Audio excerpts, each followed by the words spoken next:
Hey, everybody, and welcome to another session of The Heart of the Empire. I'm your host, Mike the Piper. I also happen to be the GM of this session. These crazy people with me are going to be playing in this wonderful game campaign brought to you by the Tides of Change role-playing club. You can find them on Facebook under the Tides of Change. With me, as I just mentioned, are four incredible players, and they'll be introducing themselves and their characters. It'll be starting from my left. We have Varric, played by Dennis. I'm Dennis. As you said, I'm playing Varric. He's an Arcanian offshoot. Uh, he prefers getting up close and personal with his prey. And looking forward to starting out this adventure. Right on. Next we have Kojmal, played by Devin. Hello everyone, Happy New Year officially. I'm Devin from the YouTube channel What the Dice. I'll be playing Kojamal Hajima. He's a Weequay saboteur, and as the career says, he loves to blow stuff up, especially Imperial things. I mean, hey, who doesn't? You know? I mean, he'll blow anything up, but especially Imperial things. There you go. There you go. Because, it's good to diversify. Yeah. Yeah. Oh, yeah, definitely. And next up, we have Gabe, who is playing Mercer. Hey everybody, this is Gabe B. I hope you guys all had a great Christmas and a New Year. I am playing Mercer. Well, most of you that remember, he has the unknown tech device in the back of his head. And I hope you guys enjoy the rest of this game. Let's see what happens. Awesome, awesome. And right after Mercer, we have Ryan, who is playing Spec. Hi, I'm Ryan from What the Dice as well, and I'm playing Spec, who is a Lepi, which is one of the rabbit-looking race, medic. Very naive young man who's joined the rebellion in order to make a difference in the world, and he used to be a former member of the Medics Without Star Systems. So hopefully we can keep everybody alive and not cause too much trouble. Right on. And next up, we have the very reason why I got into tabletop RPGs in the first place. This is the greatest moment of my entire career as a GM. Ladies and gentlemen, we have an actual Quarren who's playing the human, John. Celine, if you could please introduce yourself and your human character. Hello, yes, I am Celine Naval, and I'll be playing John Lodge. No, I'm John Lodge. I'll be playing this Quarren Celine Naval during this session. That's right, folks. That's right. This guy has got that guy doing that. Anyway, just before we kick it off right away, again, I would like to explain that this is a Tides of Change game.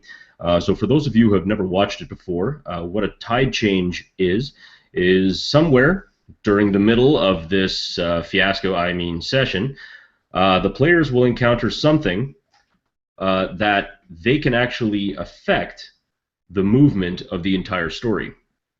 And me, as the hapless GM, I will be adapting the story to those changes, and they will move it all off in a crazy direction. Now, at this point, you're saying, well, what do I care? Well, let me tell you. You have the ability to vote for one of these tide changes. So if you head to the Facebook group, Tides of Change, sign up, and you'll be able to vote, and subsequently, you'll be able to enjoy all the aspects of making my life extremely difficult for these guys and possibly extremely difficult for them. So, on that note, let us begin. Instinctively, every single worker on the ship drops to both knees, hands right above their heads. The Imperial Army soldiers come streaming down down the gangway, the gantry up to the sides of the ship. Right. We're looking for 5 rebel agents. Now, which one? Which one? Who here is not the first person to come aboard? Who is the last ones to come aboard? You there! And he kicks one worker that is down on his knees. You a part of the rebels, boy? Huh? You a part of the rebels? Come on. You tell me. Maybe we'll end it quick. Maybe we'll shoot you real fast, and it'll all be over soon. How about you? Huh? What about you? You? And then he turns and looks at the 5 of you. Well, maybe it's you.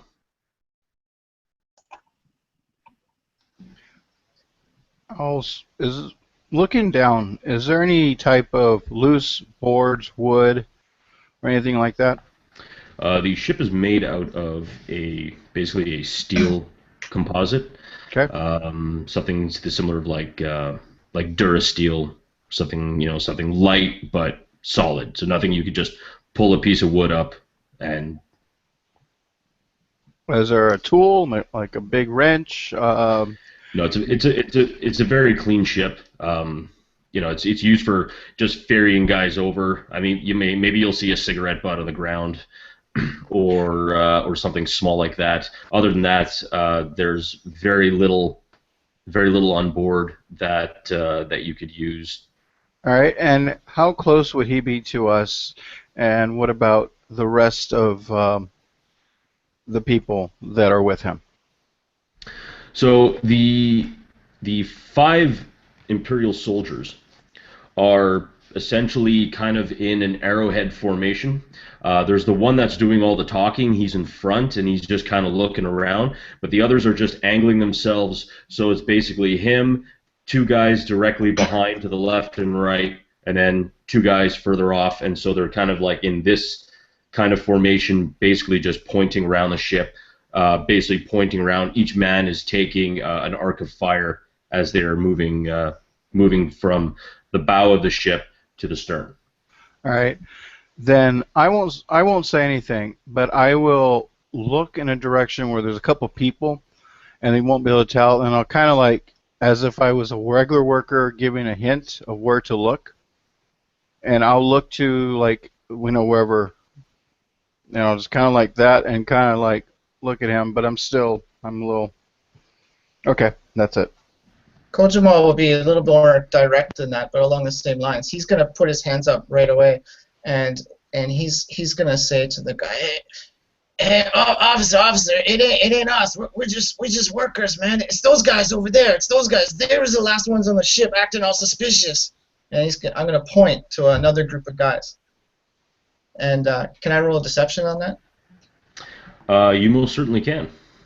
Okay. What's the difficulty? The difficulty is going to be 3. Okay. Here we go, guys.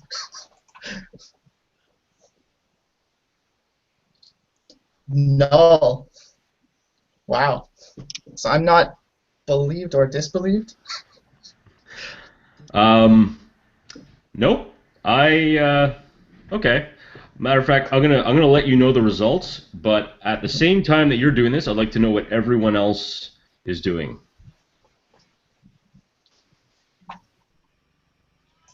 So the area that we are in, how crowded is it with people?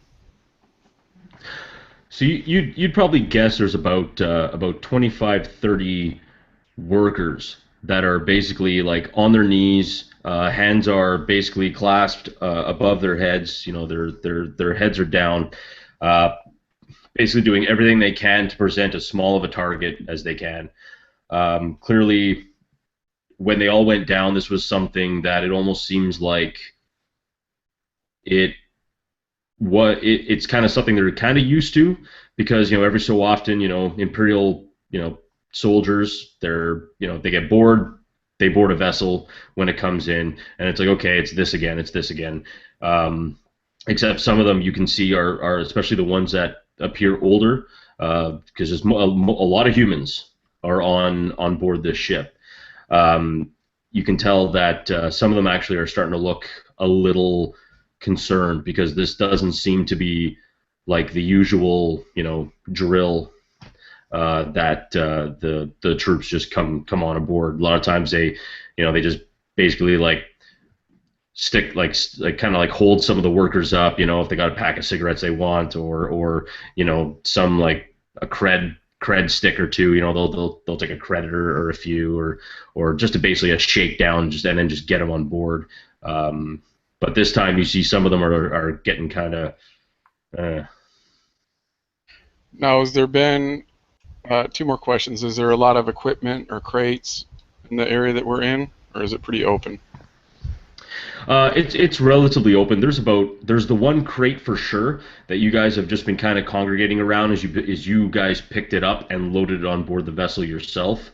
The vessel itself, think of it very much like kind of a fishing, like your standard fishing vessel. You've got like one little area where you have the wheel and you have the throttle and everything else. You get the one place where the the guy will pilot the vessel, and then you just got like a large open space where everyone just kind of stands around and waits to go to the shipyard.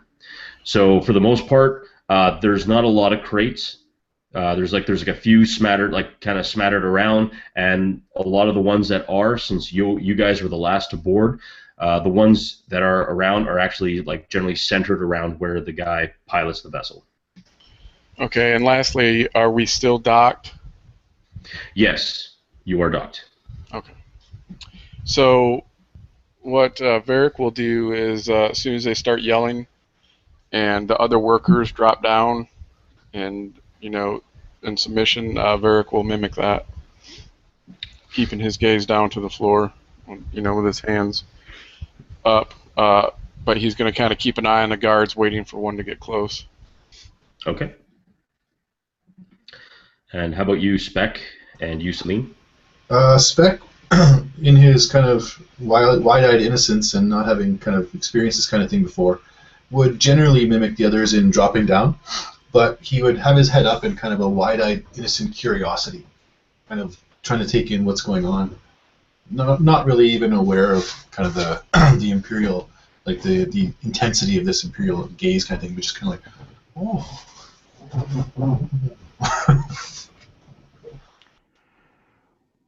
Refresh my memory. How near are we to the water at this point in time? You guys are near the back railing of the vessel. And before you ask, yes, the engines were shut off. You guys had just docked. The engines were killed, and that's when the Imperial troops came aboard. So because you guys are in the back, like basically near the back railing, it's just the back railing and then the water. Okay. So if I'm stood next to the back railing, I'm going to sort of, as everyone else is lowering down with their hands behind the head, I'll slowly start to mimic that, but I'll be glancing back just to estimate how far the drop is from the railing down to the water. Okay. So now, Kojamal, for your result. As you point to some of the other workers, instinctively the troops that are kind of in that arc like point down at these workers, when one of them's like, "What? No, I've been here before. You've stolen cred sticks off me. It's those ones right there." And then his buddy's like, yeah, it's those ones right there. Look at them, they're not even human. And then more of them start pointing, and you've got now almost the whole vessel is basically pointing at the 5 of you, and slowly you begin to see the other Imperial troops are starting to kind of raise their weapons, their blasters at you, and you start to see the one at the front, who appears to be of a slightly higher rank than the others, starts to approach you and is basically standing within about 20 feet of the 5 of you. The other troopers are on the dock currently, right? He's the only one that's actually on the boat. the talker? You're muted, Mike. That was one. quick. That's what I know. That's the first. So the five are all on board the vessel. They've all fanned out, and they're all basically forming a wedge, pushing the workers and like having them get near the railings of the docks, and they're pushing their way basically right towards you. The head individual, the one that seems to be the talker, he's now within 20 feet of you, and he has his blaster out and basically is making a beeline right for you guys. Kojamal will still like have his hands up like this, and just like his hands are kind of moving back behind his head, and he's gonna keep like shouting back at the other guys and just like, no, it was you guys, don't try to blame this on us, it was sort of you guys, and he's just gonna try to create more confusion and just try to get everybody so riled up and just cause more distraction, knowing that his comrades are ready to do something as this guy approaches. You hope. And he'll just be reaching. Yeah. Yeah. Maybe. Go ahead. I was saying Mercer's just counting his head, seeing how far he is, and basically counting up until something happens. But that's in his head. Okay. I'm going to see if I can. Go ahead. Sorry, go ahead. No, go ahead. I'm going to see if I can basically duck down behind everyone else, so while they're distracted by the shouting that's going backwards and forwards. And if it's not a tremendous distance down into the water, I'm going to step backwards and effectively see if I can duck under the rail behind us and lower myself down into the water rather than dropping down into it to make as little sound as possible. Okay. Yeah, you very easily could duck under the railing because it is just a railing that's basically the height of like a standard person's hips. So it's basically just to keep people from being drunk or whatever, just falling backwards into the water. You could definitely tell that Imperial design for vessels, they really don't care about workers' safety. You know, there's definitely no OSHA groups coming on. Go to the water then. Okay, so they're heading right towards you right now. If you want to try and make a stealth check to kind of stealth your way into the water, I'm going to need you to make both a stealth and a coordination check to kind of just like slip in. Okay, what's the difficulty for those two rolls? Okay, so the coordination is a 2. It'd be very easy for you to just kind of like ninja your way in unless you really screwed things up. It's not easy. Apparently not. What's the destiny point situation? Actually, no, it isn't, because somebody didn't roll for their destiny. And John, this could be your day. This could be our destiny. If you rolled for destiny right now, we'll see. Maybe we'll just add one to it. Ooh. It's a dark day for the rebellion. It is most certainly a dark day for the rebellion. Whoops. What I will say, so although you didn't make it, as you were moving, you didn't realize that your coveralls, your workers' coveralls that you had put on, had snagged onto the crate. So as you tried to move, your whole your whole lower torso just kind of stuck. However, make me a stealth check. Make me that stealth check. It's a difficulty of 3 to see whether or not the troops, like the soldiers, actually noticed it. See, now that's what I'm talking about. So while the wow, 3 successes. I'll tell you what, with 3 successes, what I'd like you to do is to narrate how stealthily you were able to not only free yourself, but get yourself into a pretty good position. And I'll narrate the threats. Okay, well, what happened is, as you rightly said, as I sort of tried to duck under this railing, I snagged my worker's coverall, the jacket, effectively, that we'd got on the railings. So what I did was, as I stepped backwards, I almost turned halfway round, leaving the jacket behind, hung on the railing, so pulling my sleeves out of it, and then slowly, without a sound, dropped into the water. Nice. And as you drop into the water, you actually do create a bit more of a splash than you'd like. And unfortunately, you left your hat floating up above. So the troops come in. Wait. There was supposed... Isn't there 5 of you? Oi! The report, what did it say? Sir, what did the report say? There's supposed to be 5 of them, sir. Well... Is that other group, that the one from before was talking, do they have 5 in their group? No, there's just like basically like groups of 2 and 3. It's just basically like workers that are just buddies. Yeah. So I mean, but they're all like kind of. It's just a big mishmash of people at this point, but because everyone's getting pushed to the sides. But there was just just groups of 2.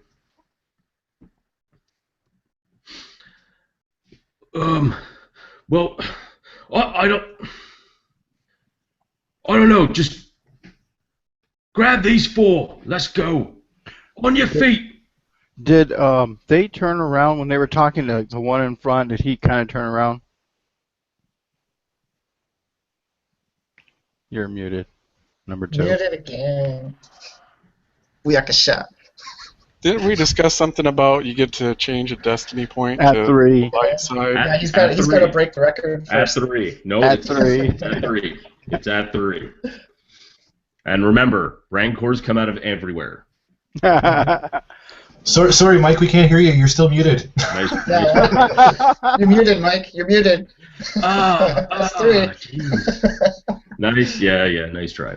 So what had happened was that while like maybe for a moment, Mercer, their attention was kind of diverted by this back and forth. Definitely a good opportunity to maybe do something very, very quickly. Yeah, I would have, with them discussing and seeing this and looking at how to move to them, I would actually try to close in on the distance as quickly as I possibly could have, and used him as a body shield, or when I first have to grab him, or get him. So let's just worry about that first part. So I would have tried to move into engaged. Yeah, at the same time in that moment, Kojamal will be reaching behind, and he's going to reach back into his jacket through the collar, and he's going to pull out his concealed blaster that I concealed in the last session. So if you want, I can do a skullduggery on that to try to do that without them noticing that I'm pulling it out. Yes, actually, I would very much like you to do that. And also for you, Mercer, what we'll do is I'll say make me an athletics check. When you can close the distance just fine, really quick. Okay. But to grab him, I'd like you to make an athletics check, and I'm not sure what the grapple rules are. It's basically melee.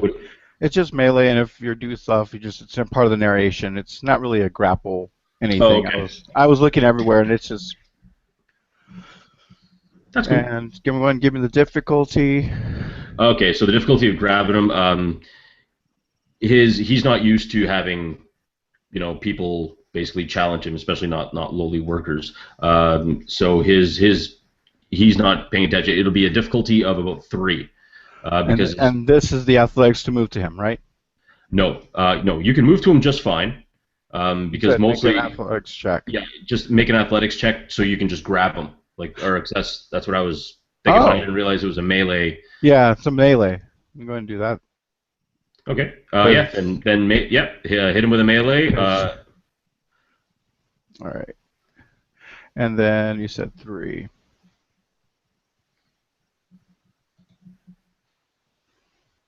All right, success. Very nice. Yeah, so you definitely grab him. Your arm. And I will use him as a body shield. So no one will actually try to shoot him. They're going to actually shoot him. So I'll basically get up to him. As he's turned, his right arm is basically loose. So I'm going to slip one arm under, so basically a half Nelson, and I'm basically behind him, and I'm ready for him to slip out. In fact, I kind of hope he slips out. Makes it easier to hit him. What's the difficulty on that, Mike, for the Well, skullduggery? Oh yes, thank you. The skullduggery would be also of about 3, because you just got to very sneakily pull it out. Yep. Yeah. Yeah, guy. Oh damn, son! Success and a triumph. Well, So I got that blaster. you got that blaster. You got all the other guys' blasters. I don't know what happened. Right. Okay, so you got your blaster out. Now instinctively, of course, the other troops, now that they see that their sergeant is now in basically being held with Mercer right behind him. Their blasters are instinctively going, and now. I was gonna say, if Varric's in position that he can see Mercer making his move, as soon as he does, he's gonna try to make a run for the railing. Keeping low, and you basically dive for it and try to jump over. Okay, so that being said, running is not a thing that you have to roll for, but definitely just make me a coordination check. It's a really simple, it's a simple coordination check, just to kind of hop over and dive in without hitting something. So just make it like a 2, and so you don't I don't know, smash into Celine while he's under the water. What color is the difficulty again? I'm sorry. Purple. Purple. So 1, and then 1, 2, 3, 4. That. Big money, no whammy. Yeah. Wow. Yeah, no, you're good. Not only are you, matter of fact, not only are you good, but you managed to just triple sow cow jump backflip in, grab Celine's hat on your way down, and then hand it off to him, and of course, just in case any of you guys did forget, I do know that each one of you does carry a rebreather on you, on your person. It's not so. Because I actually had to go over last time. I needed to double check on that one, but so in this moment of distraction as well, Spec, noticing the kind of, again, because he's got this wide-eyed thing going on, he does see the guys jump over and sees kind of Kojima pull out his gun, and what he's going to try to do is basically just dive down kind of out of the way, but at the same time he's looking to push the crate off the back of the boat. Nobody sees Kojima pull out his gun. Yeah, yeah. Sorry, let's say I see Mercer jump in. Oh, you're muted, Mike. That's 3. All right. You know what? I said it was gonna happen. There we go. Nice. There we go. You now have 1 good destiny point. Awesome. And now that it was. I see what you did there. As everyone, all the Imperial soldiers, they're all trained right on Mercer. Right now, everybody, because you got his buddy, and obviously he within the half Nelson, you apply some pressure and the blaster drops, clatters to the deck of the ship and starts to just skitter away. As you're holding them, they're all just they're aiming, and they're basically just following every point to see if you're going to make a mistake, and they're going to shoot. So what, at this point, what would you like to do? You're kind of in the driver's seat right now. I'm going to defer to Mercer, and depending on what he does next, Kojimal's probably going to shoot and duck for cover. let's see here. I think what I'm going to do is get further away from the civilians that were on the ship and move towards the edge and maybe out. But I'm going to keep him in front of me and all these shooters, and because I see they're aiming. I myself wouldn't hesitate to shoot, but that's me. And these guys are much more strict, and I know they're not going to shoot unless, like you said, unless I make a mistake. So I'm being very careful, making sure that he's in front of me at all times, waiting for him to try to slip with giving him extra pressure, and then I'll grab his right arm, like right at the elbow, so I actually have more control of his arm and his shoulder, and I'll move out, try to move out with him, and force him to move out. Okay, now are you moving towards the gantry and into the facility, or are you moving backwards to basically off the ship into the water? Not out of the water. I want to get out of the boat onto the dock, but I want to make sure that that when they fire at me, if they do, that there's no civilians behind me. Okay. That now, is my first thought is to make sure there's no civilians behind me, in case they miss and shoot them instead.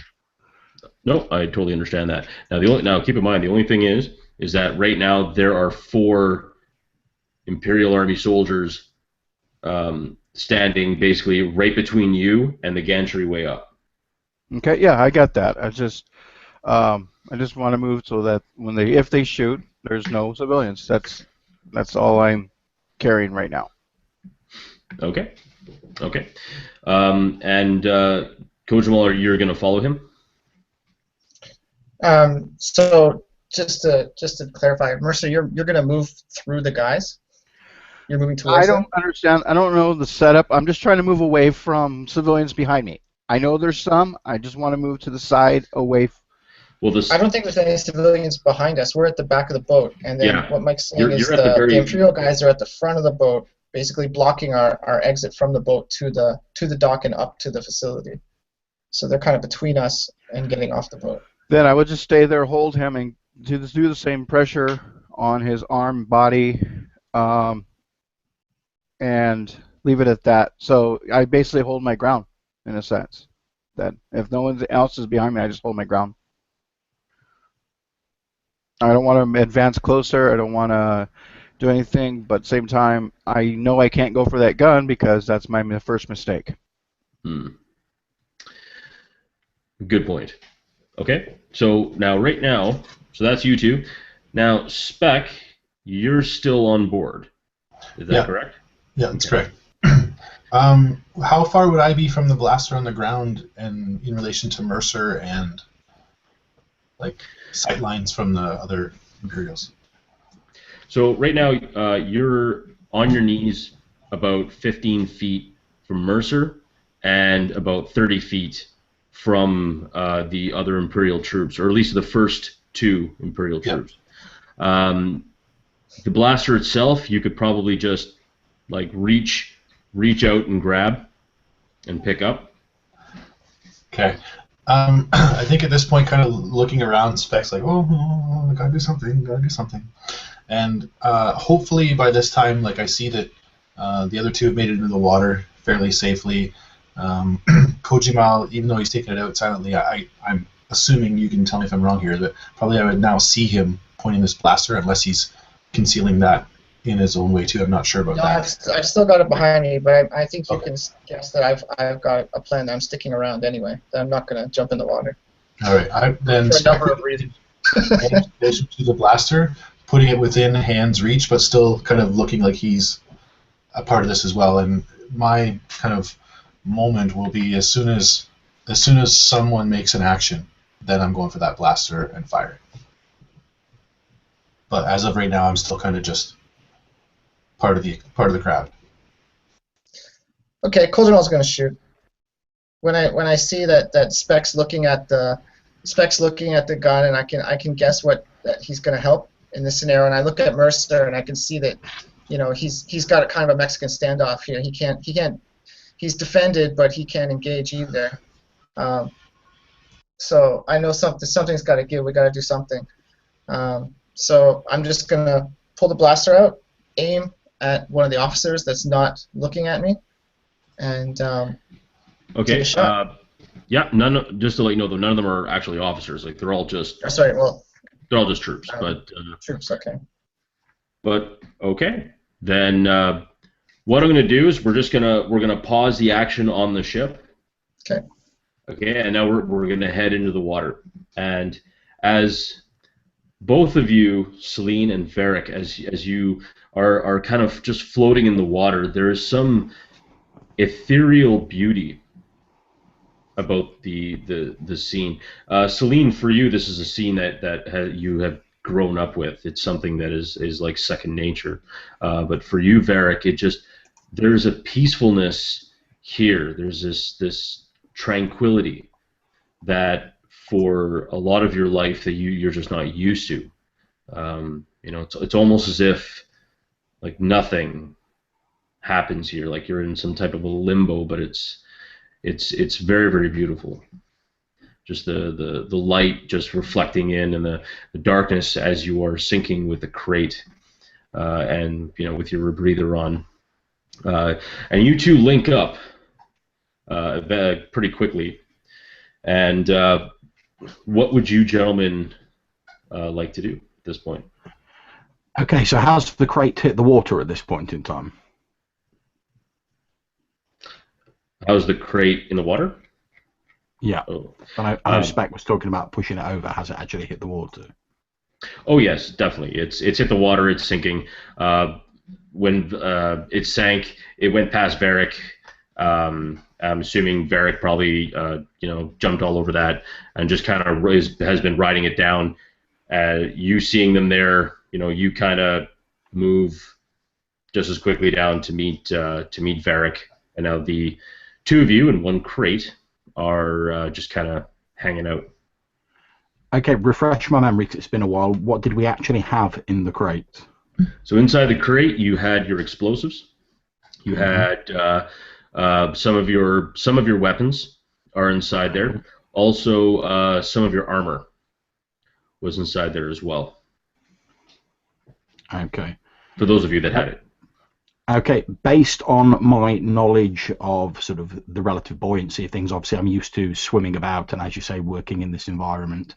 What I'm going to try and do is pull the crate so the top that would open up is facing sideways, so we can sort of crouch behind the crate, and if anyone does shoot into the water, we've got a little bit of cover.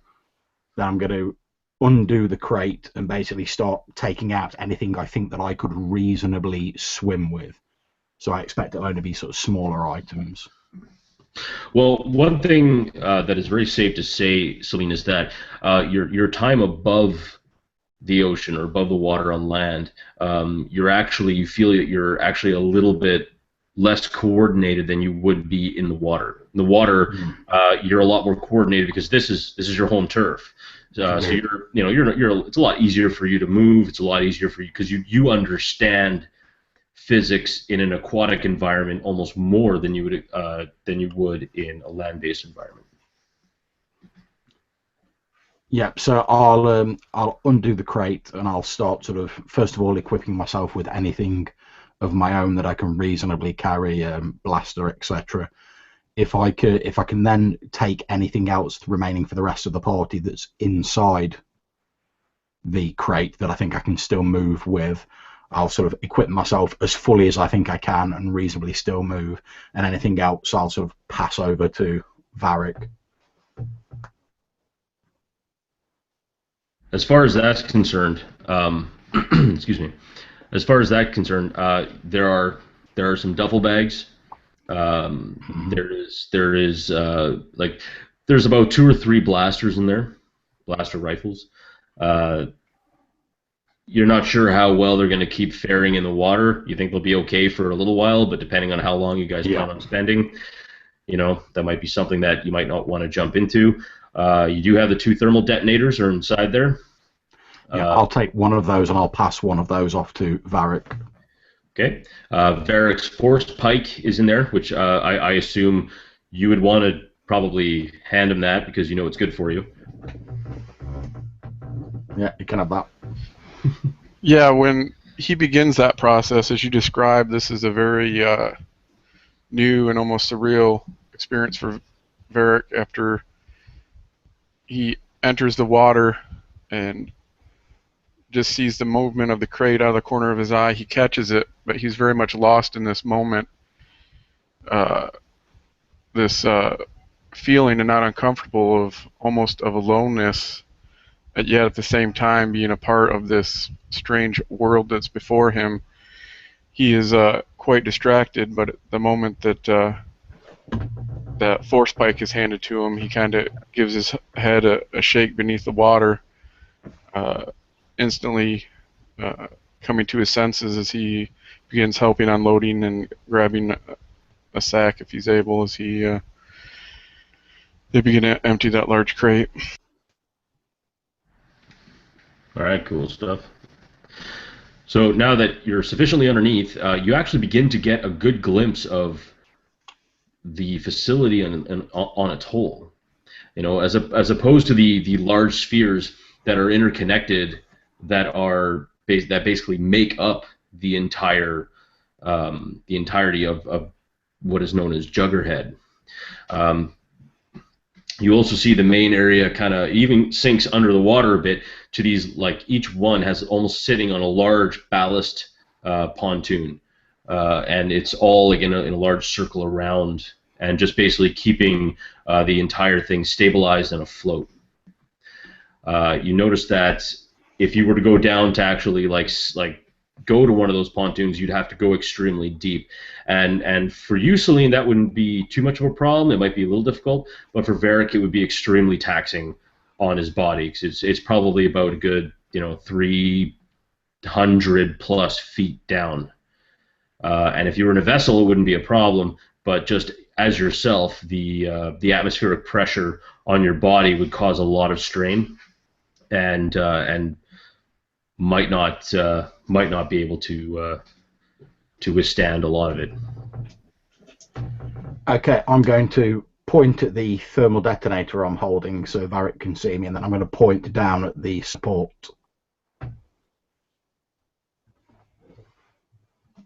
And then I'll point at Varric and sort of indicate the facility, trying to indicate, yeah, you go on ahead. I'll deal with this. Okay. And I'll stop. I'll wait for a few moments just to check that he understands, and then I'll start swimming down. He'll kind of hold his hand up and okay, and then he'll start swimming towards the facility. Nice. So as you start swimming down, Celine, we're just going to move the camera now quickly to Varric. So Varric, where are you going to be heading? Well, I'll have to head towards the facility and see if there's some kind of any kind of underwater entrance or a way to gain, a way to climb up out of the water. Okay. As you are swimming around the facility, and you are swimming around the different areas, whatnot, you do see underwater several like extremely large lights, like massive, big, like huge rectangular lights that seem to be just like shining down. It's difficult to see from the depth that you're at, but looking up, they're just huge.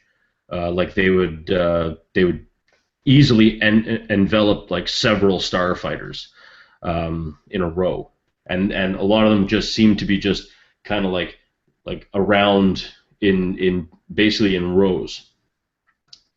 And other than that, you don't really see much underwater as far as doors or blast doors or anything to that effect.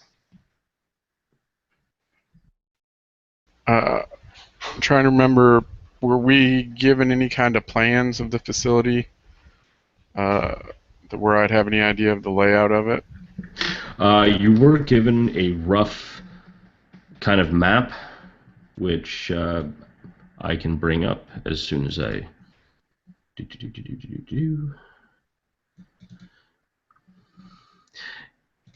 Yeah, you were essentially only given really this map here, which basically shows like the very basic outline of it.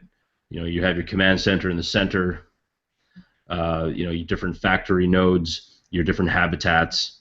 You do realize that you were probably entering one of the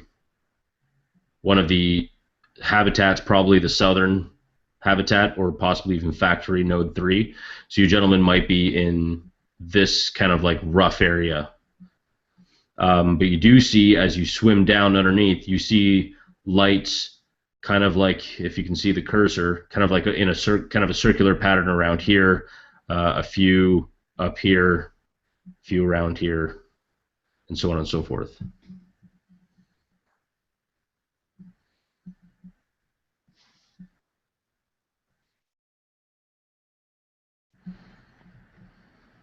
I guess I'll kind of start heading in that direction, but I want to avoid getting in the lights, as I'm unsure if that may lead to me being spotted.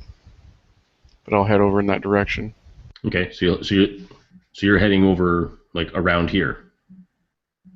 Yeah. Okay. So this is pretty much where the lights are.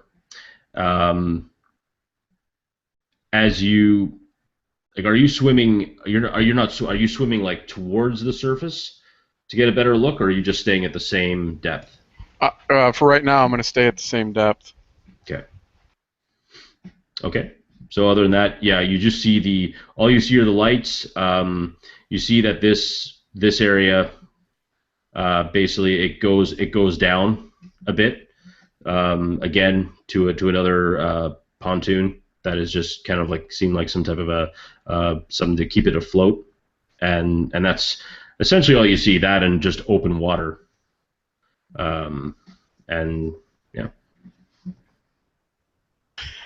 Okay, I think for the moment then I'll just kind of hang out there and wait for Celine to finish his little mission and join me. Okay, sounds good. So now, camera pans up onto the ship, where Kojamal decided that he's had enough of diplomacy and wants to get straight into the shooty bits. So we are going to roll initiative. Can I say from my triumph that I got before on the skullduggery, can I say that I shoot first? Well, as long as you promise to ask questions later. All right. But yes, you get one free action right away. So Perfect. like one free thing to just go ahead and do it. You know, get your one shot off, and then we'll roll initiative. Yeah. So I'm pulling it out of my collar, where it was strapped to just between my shoulder blades. Pull out the blaster, and I see, same situation from before. Specs looking at the blaster, looking at the guys, looking at Mercer, looking at me like this. And I can tell what's going through his head. And Mercer's holding this guy, trying to angle him with his standoff there. And I'm just gonna pull the blaster out. At the same time that I aim and fire, I'm gonna say, no, I'm not gonna say that. I'm gonna say, Spec, get the blaster! And then I'm gonna shoot while aiming at a clear line of sight where there's no civilians in the way. I want to shoot any one of the troopers, Imperials, where there's no possibility of me hitting a civilian. Well, right now you guys are in a very fortuitous position, since you guys are pretty much, for the most part, kind of standing up. All the guys are on the ground. They're all like on their knees and hands above their heads, like straight on the ground. So you could easily just aim, because they're the only ones standing up. You could just aim and fire. So there's not too much of a problem there. However, so before you make your shot, I'm going to go ahead and burn one of these dark side. Oh, you bugger! I was going to say that too. Well, there you go. Yeah. Nope, that's not how it works. Anyway, I'm going to use one of those. So you're going to add one setback die, since you are basically doing basically perform the action of something to the effect of a snap fire. So you are basically just pulling it, aiming really fast and firing, and because of that, we'll add one setback die to your shot. It's going to be a 2 though, because Okay. you're not that far away, and it's if you miss, I'll call you a stormtrooper. Yeah, that's a good point. Are you sure you want it as a setback instead of a red? Good point. That's It's up actually to a you. very. I'm okay to take the 2 purple and a setback. You know what though? Actually, that's a really good point. Yeah, okay with them. And instead of that, we'll just upgrade. We'll upgrade to a red. Okay, so it'll be 1 purple, 1 red then. Okay. Here we go. For the rebellion! What is that? Nice. Three advantages. Nice. Now, so 3 advantages can be used as 1 success, if memory serves me correctly. As that's at least that's how I read the Fantasy Flight Games rules on that. So Okay. that being said, you hit the guy. The damage for your is it your because you had a blaster rifle, is that correct, or a blaster pistol? Blaster pistol. Okay.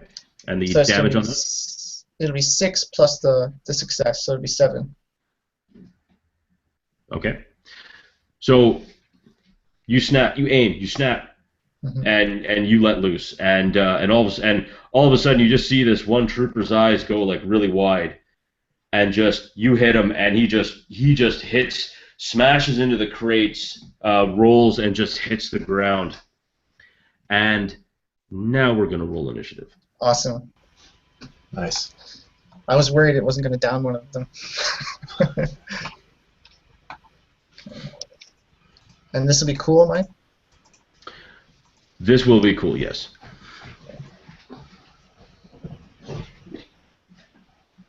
Cool. One It's and not one. very cool. Yeah, 1 advantage. Okay.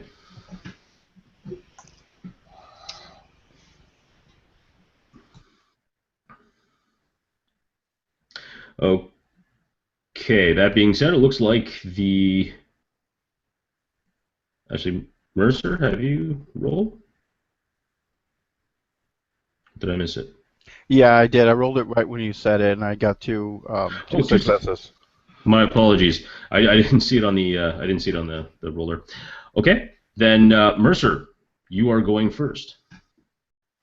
All right. I'm not sure of how this is going to go, but he's basically the man in charge, the officer. I can't really tell insignia-wise, but I'm going to quickly check for his side holster, not the one on his belt, the one that would probably be in the jacket pocket area, either inside, with my 1 free hand, and actually see if I can find anything like that. If not, then that's cool. Okay, then please make me a perception check. It'll be a difficulty of 3.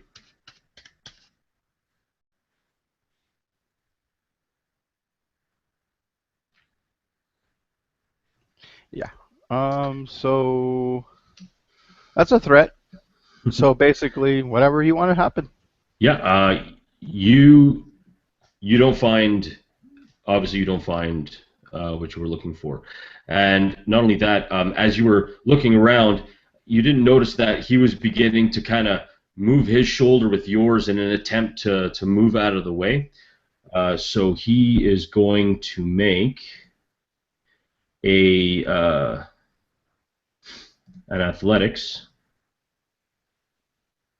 Now, would it be athletics to break a?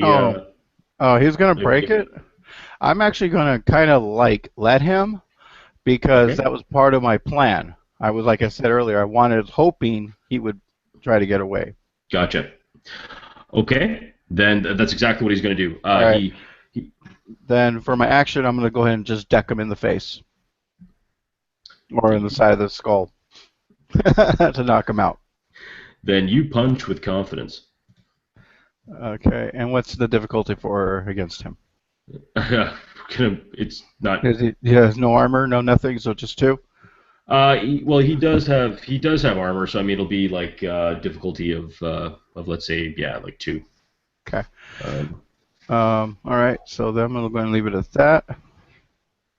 And that's going to be 2 successes and an advantage. And so he's going to take 4 points of damage, stun, so that bypasses his armor and everything. Yeah.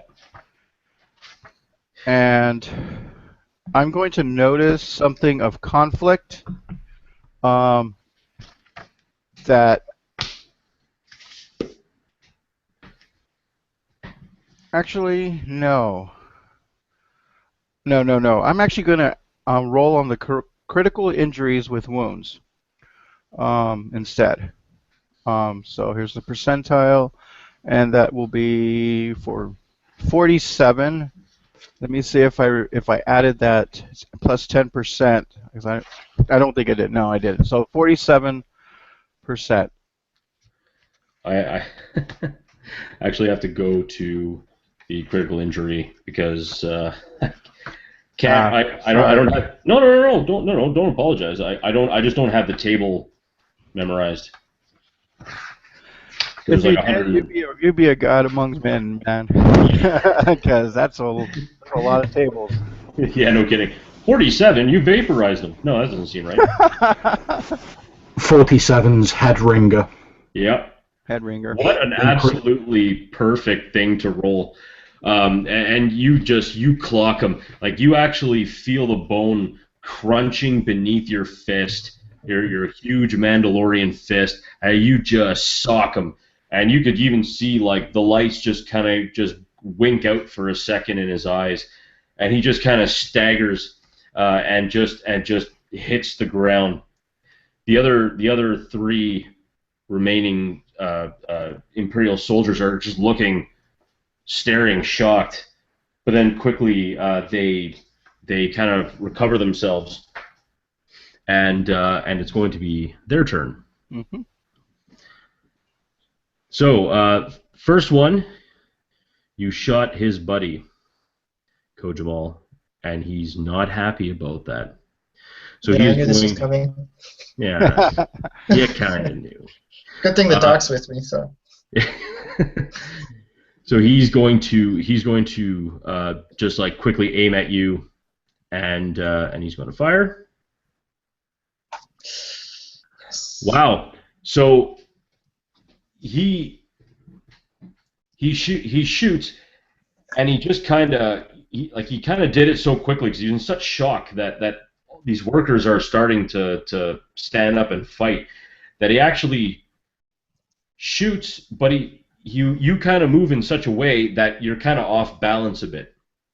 So the next time you shoot, you are going to have a one setback die on your next shot. Take it. I'll take it. Rather better than being shot. Damn it. Fair enough. And the next one is going to shoot at you, Mercer. Again, apparently they're all stormtroopers today. I was just kidding, because although he doesn't hit you, he again kind of shoots in such a way that even though he misses, he kind of gets you kind of staggered back. And the next time, if you manage to secure yourself a blaster weapon, you are going to be kind of on an off angle to shoot at them. And then the third guy, seeing that his buddy screwed up, is all pissed, and he's going to shoot at Kojamal again. Because Kojamal. Yep. He's racist, doesn't like weak way. I know, what's up with that, right? And apparently the third guy misses. So at this point, Kojamal, you realize the heat's on you, and you got to duck into cover real quick, or else you're definitely. Or they're going to start hitting me. We'll see about that. My goodness. So yeah, we'll just have to work on that one. Okay, so going right back up, it is Spec. No, sorry, not Spec. Is it Spec? No, Mercer. Spec hasn't done anything yet. That's what I. Yeah. Well, then it is Spec's turn. Stop confusing me. It's okay though. I don't mind. Mike, you're muted now. All right. So for a quick moment, Spec is kind of torn because he sees the blaster rifle there, and he hears the call from Kojima, but he sees these troopers just fire, fire, fire, and so he's got kind of one hand on these stim packs, but then all the blaster shots just kind of go off in the middle of nowhere. I was like, oh, and so he's gonna dive for that that rifle, and I don't know how far it is from him to the helm, because I'm assuming it's kind of like a boxed helm with the wheel, as you were saying, kind of like it was like the fishing boat style. So I'm assuming it was like a boxed wheel, but that's up to you to let me know if that is or not. And if so, then I would use that for cover. If not, then I would just stay where I am and fire at the stormtroopers. It's somewhat like a boxed wheel. It's really more just like a console with a wheel. So it's all very open. And plus the pilot is he's in there, or he's by that console. But I mean, obviously he's on his knees, like he doesn't want nothing to do with any of this crap. So other than that, though, the one stormtrooper did get that got shot was near the crates, the other crates. The other stormtrooper, though, is basically flanking the crates. So if you try to hide behind them, you're basically just facing another stormtrooper. So Okay, you're not yeah, going to fair enough. Again, I wasn't quite sure the physical layout, but in which case then, Spec would, again, having taken that quick look around, he's going to be like, fighting and killing again. Dive for that blaster rifle, and then just kind of take a quick shot at the closest trooper. All right, go for it. It's a difficulty of 2 because you guys are in relatively close quarters. Okay.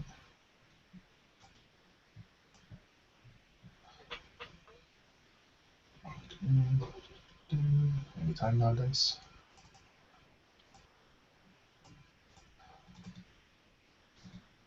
Two success.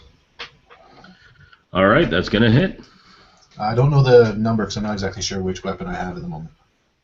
So you just have a standard blaster rifle. That's what the guys came on with. So you definitely take him out. Your shot's true, and sure enough, a hole appears right in his chest, and he like his blaster rifle drops as he backs up, flips right over the railing, falls, and just smacks the water, and he's done. The other two. At that point, Spec would say, "Oh, cycle of life. Hopefully, he's feeding the fish as well." And this Kojima guy has a new respect for Spec at this point, seeing him fire off with this rifle just out of nowhere. I mean, this guy's bedside manner, huh? I'm telling you. All right. Then next up is Respect the doctor. Yeah. So next up, Mercer. Sorry, I'm laughing back here. So because of that and the 2, and now there is 2 up there, I fear it's really more than even. So I'm actually going to close the distance on the closest one and not hesitate to deck him as well. So we'll see what the dice say on everything else before we go any further, how it's done. I love this. Spec's picking up a rifle, shooting it off like Rambo. Mercer's going around just punching people out. And Kojimal's dodging fire like there's stormtroopers. As you should. It's awesome. So you want to run up and yeah, I'm going to close the distance for my movement, and then I'm going to do my 1 attack. So what's the difficulty on the attack? All right, so or movement in case someone decides they were going to try to mess me up or trip me or whatever.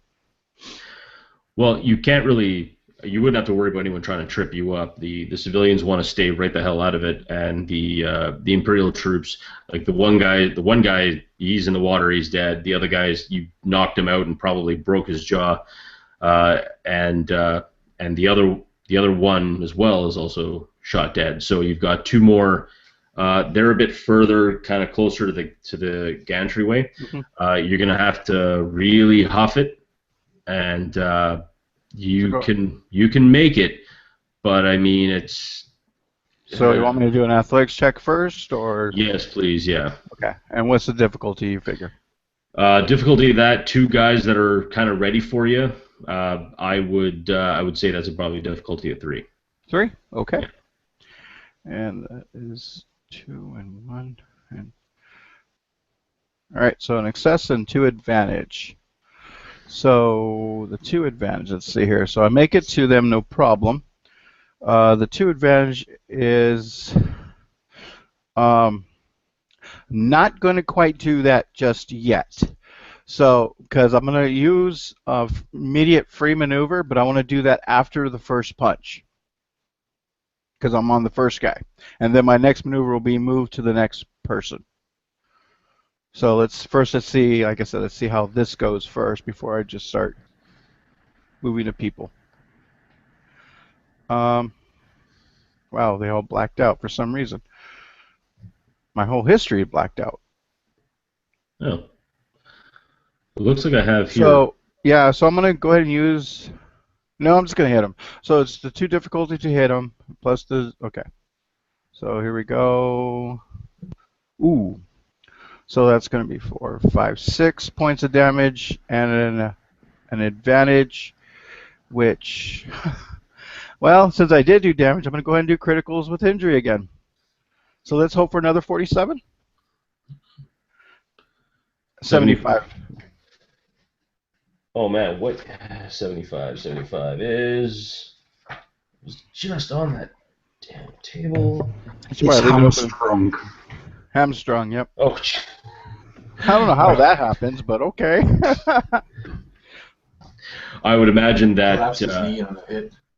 Yeah, you slammed into him and you just kicked knees straight down like that. Okay, really I guess nasty scene from Bloodsport, and just like you see his whole I got it. I was running to him. I get it, and I kind of leap, and I leap off of his back of his ankle, and that's making it twist, and that's why it's hamstrung. Okay, there we go. Perfect. I gotta remember, not everything's just a punch. So, yeah, and then that kind of makes me to have that free maneuver because of that jump right on to that next guy, right in his face. Okay, and that would end your turn. Next person up will be the the Imperial Troopers. I call them Stormtroopers because their shirts are acting like them. So he backs up. He realizes his buddies are laid out or dead. He's panicking. He backs up and he will take a shot at you. And because you're a big target.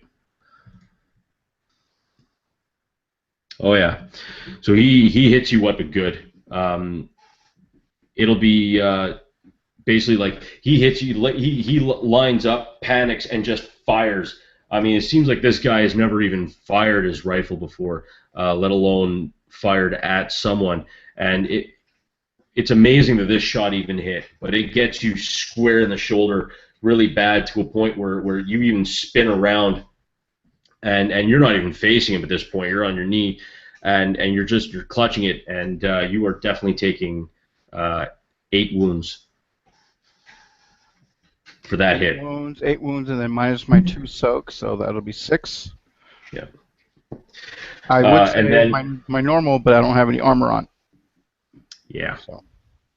Yeah. No, so what he's going to do is after he shoots you, he's going to use his move action. He leaps up onto the gantry and he's running. He's doing his best Roadrunner impersonation, and he's running in, and he's yelling at the top of his lungs, I need backup! I need backup! And then Kojamal shoots them. And that's no problem. Tell you what, you make that roll. It is your turn next. It'll be a difficulty of, now he's a little bit further away now because he took off on a good run. So he's probably about 60, 70 feet away.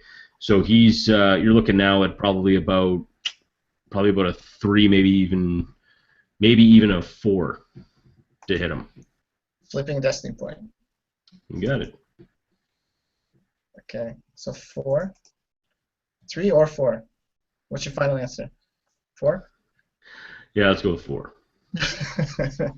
Okay, Kojima's still reacting from the previous sequence of events where Mercer clocked that guy, dropped him. Spec picked up the rifle and went Rambo on the other guy, and those shots flew past him. He dodged one, dodged the other, but dodging the second one, he was already off balance from dodging the first shot, so he kind of threw himself to the side and picking himself back up. He sees the action on the dock again, Mercer flying into these guys, and one's trying to run now, and he sees this one guy trying to run and call for help, and he just draws a bead, follows him, and then pulls the trigger.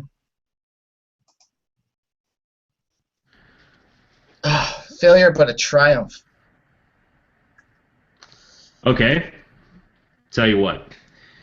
You narrate the triumph as to what happens, and I will narrate the failure. Actually, that's a despair. Excuse me, not a failure. Yeah, that's a Oh, really? That's a failure. It's a failure. Failure. Isn't it? Failure and the triumph, they cancel each other for the success, but he still has the change of events. Cool. Oh, see, I thought. Yeah, saw that the it's circle not around programmed that way. There is, because the triumph has his success, and then it has a story changer.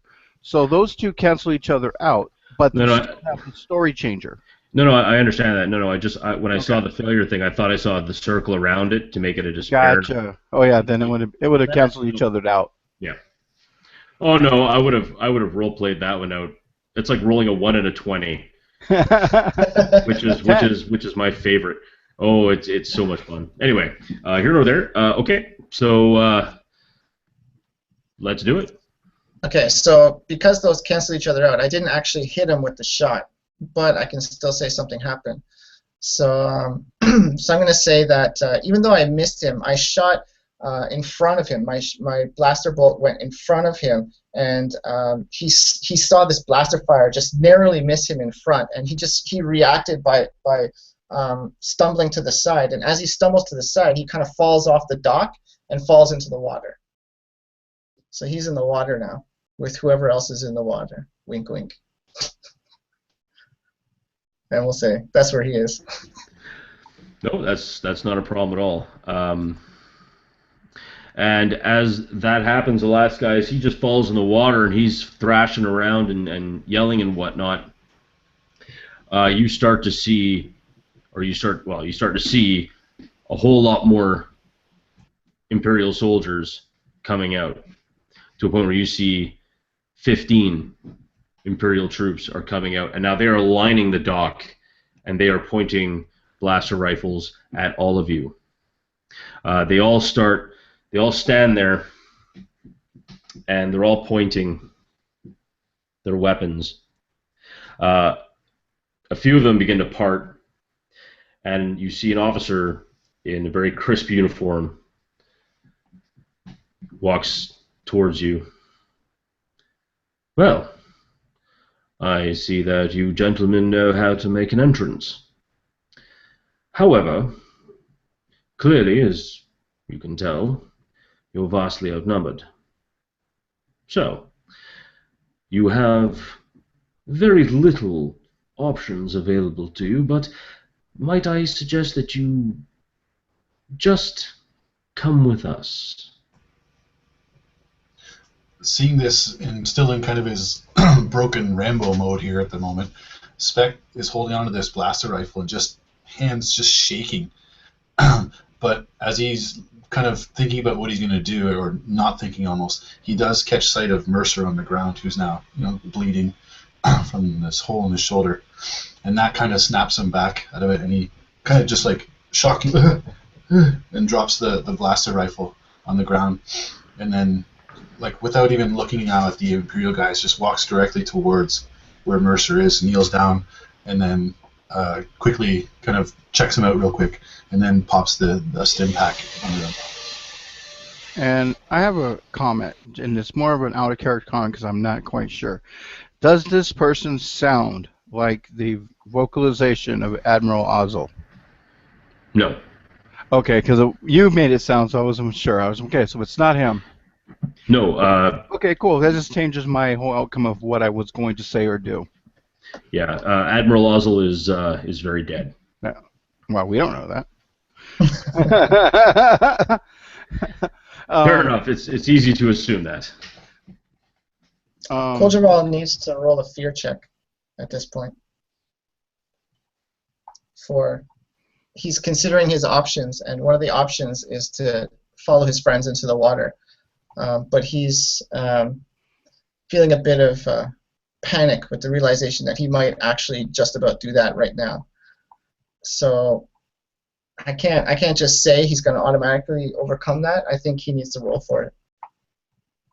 What would you assign for difficulties?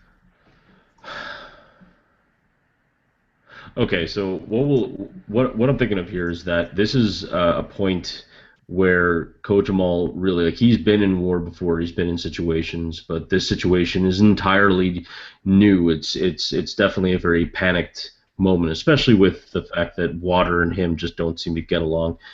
I will actually assign this as a 3, only because you have seen battle before. You've fought. You've been shot at. So that part's not a big deal. It's more the water and the unknown. Yeah, he's done infiltration missions before.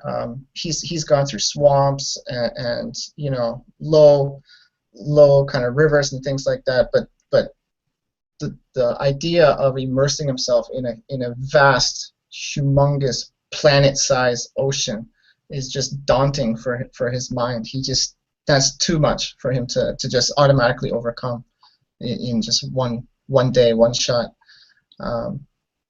So I roll against discipline, right? That's how it works. I believe you roll against your cool, because this would be a reaction. This would be reactions under stress. So this would be a I think that would be a cool check, but I will definitely double check for you. Yeah, I think it's for fear. I'm not sure. I thought it was discipline, but I could be wrong. Oh, my sincere apologies. Yes, you are absolutely correct, sir. It is discipline. I hate to be selfish, but do you guys mind if I flip for that? Well, if memory serves me correctly, you guys shouldn't have. You have the one destiny that I flipped because I screwed up, but I only screwed up once, and you used one. You guys had used one already. We're all dark. And you used one against us. Yeah, so I think we have one light left. Gotcha. Okay. Should be Yes. 5. Four dark and 1 light. That's correct. Okay. Okay. I'm just probably keep going it to on feel this anyway, but keep it on your toes. okay. So Kojamal knows that the jig is up here, and he can't fight his way out of this one. They're outnumbered, they're outgunned, and he saw his other 2 friends jump in the water. He knows that's the only escape that they have right now. Otherwise, as far as he's concerned, his part of the mission is going to be a failure, and his sense of duty. He's the saboteur. They're here to sabotage, and he knows he's got to get out of this. He can't be arrested. So he's going to attempt to overcome his fear, and let's see what happens. And he fails to overcome his fear. So Kojamal, the panic just overwhelms him, and to his horror and shame, just his legs are frozen, his knees are locked, and he can't do anything. He just drops the blaster on the ground and just stands there in shame, puts his head down, and his hands behind his head like this. And the officer looks and nods approvingly and kind of just holds his hand up and just kind of moves his hand like this, and the troops immediately run down, grab you, and as they're walking up the gantry-way, the officer turns back to all 3 of you and says, "Well, I'm certainly glad you decided to come peacefully. There's someone who wishes to speak with you." As he says that, Spec says, "Peacefully? Peaceful. Your actions have resulted in death. This is not peaceful. What does the Empire come to? And at this point, we're going to pause the camera there, and then we're going to head down into the water. And down, down, down, in an area where sound itself just doesn't want to seem to penetrate the waters around this area. We see Celine swimming deftly as if there was no water around him. Just deftly down towards the pontoon with his one thermal detonator. Okay, yeah. Having passed off any of the equipment that I knew would have been sort of mostly affected by the pressure to Varric, and knowing it's going to take a bit of time for me to adjust to the sort of lower pressure, so I'm not going to be able to shoot straight back up after I've done this.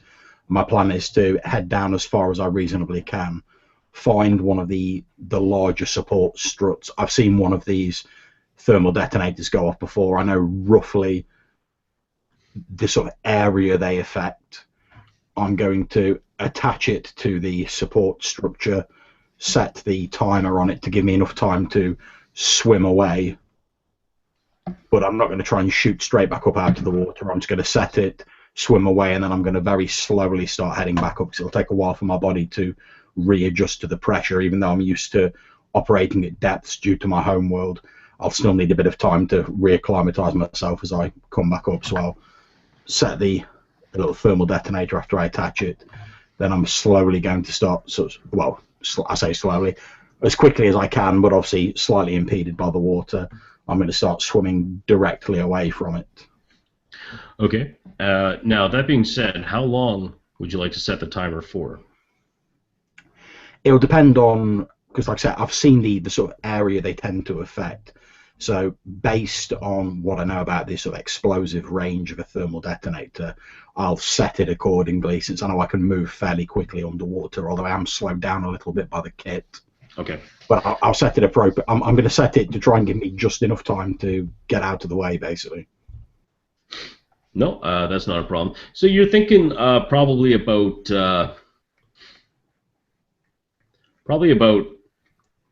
well, 30 minutes should give you definitely enough time to not only move, but to get kind of out of any sort of area, especially with a concussive blast and the subsequent kind of radiation from the thermal detonator and any sort of other deadly particles. You want to be away from this thing. Like, there's a reason why people in the Republic don't like, even in the Imperium, hate using these things, because they are just bad news written all across this thing with little blinky lights. Mm-hmm. So you just want it. You want out. So okay, so I'll set it for 30 minutes then, and as I sort of swim away from it, I'll basically be sort of slowly sort of taking a shallow return up to the surface, sort of swimming round in an arc, so I can head towards the base effectively. Excellent. Now, I mean, I don't want to assume anything for your character, but would your character kind of know what direction Varric was heading in?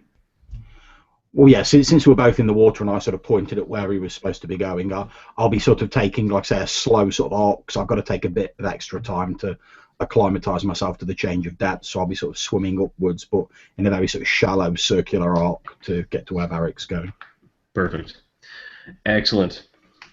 Okay. Now, as far as the charge, I just out of game for a moment. I have not seen an explosives. The only thing I could think of which would be close to it would be a mechanics check to safely detonate it, or to safely set it and kind of get ready. So if you can make me a 30 difficulty mechanics check, that'd be fantastic. This is where it might all come unstuck, guys.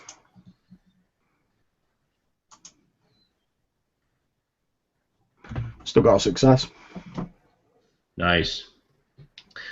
So I mean, you plant this thing perfectly, and the dark water, although it's it's a bit of a pain in the ass. The depth, the heavy pressure. You've spent a fair bit of time on land, so like being in the water, it's like second nature, but at the same time, it's still like, oh yeah, I forgot what it feels like to be this deep, and yeah, geez, that damn aches and pains.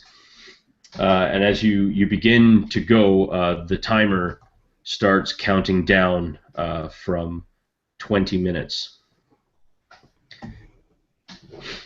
So you begin your ascent, your slow ascent, um, and as you begin your ascent, we take the camera and we pop it onto Varric, who is kind of hanging out, being a dude, an assassin dude with a force pike, but a dude nonetheless. Okay. So can I see Salem returning? So I mean, you can, like, with your eyes, you can see very well, especially with your training. You can start seeing the small form of Celine. He's coming up. He's beginning to kind of like slowly make his way over towards you. At the same time, you figure, and at the speed he's going at, and where he's going to be, it's probably going to be about 6-7 minutes before he arrives toward you. Okay. And there's no signs of like any portholes or any underwater entrances where I'm at? Right now, everything seems quite relatively smooth. There's not even any windows underneath the water. It just seems to be like a large kind of spherical structure, and then it just goes to a base that goes straight down to kind of like what it looks like to be a large kind of a pontoon floating device, a good 300 feet down. Okay. Well, figuring that he's probably going to be able to swim a lot faster and catch me, and that we'll be limited in our communications until we can get to the surface, I'm going to start heading for the surface. Okay. Now, are you going to start heading kind of near where those lights are, or are you going to be heading kind of like away from it, or which direction would you like to go? I'm definitely going to stay away from a path that's going to put me in front of those lights. So. Okay. Well, as you're looking up, when you look up at the lights, like they're not shining directly down on you, like it's a muted light. It just, you can tell that it's just an open space of a light above you. So it's you don't really see anything, and plus it's also in the daytime. You guys didn't like come at night or anything. So because it's like early to midday, it's still sunny out.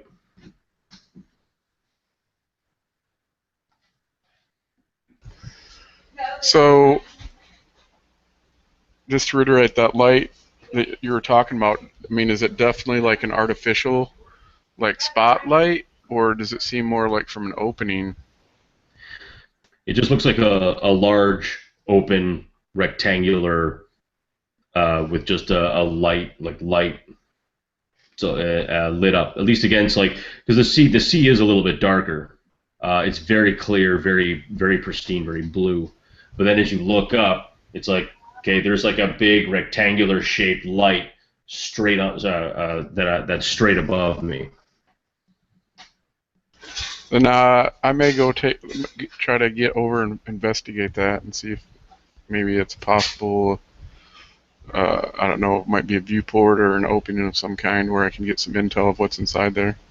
Okay. Excuse me.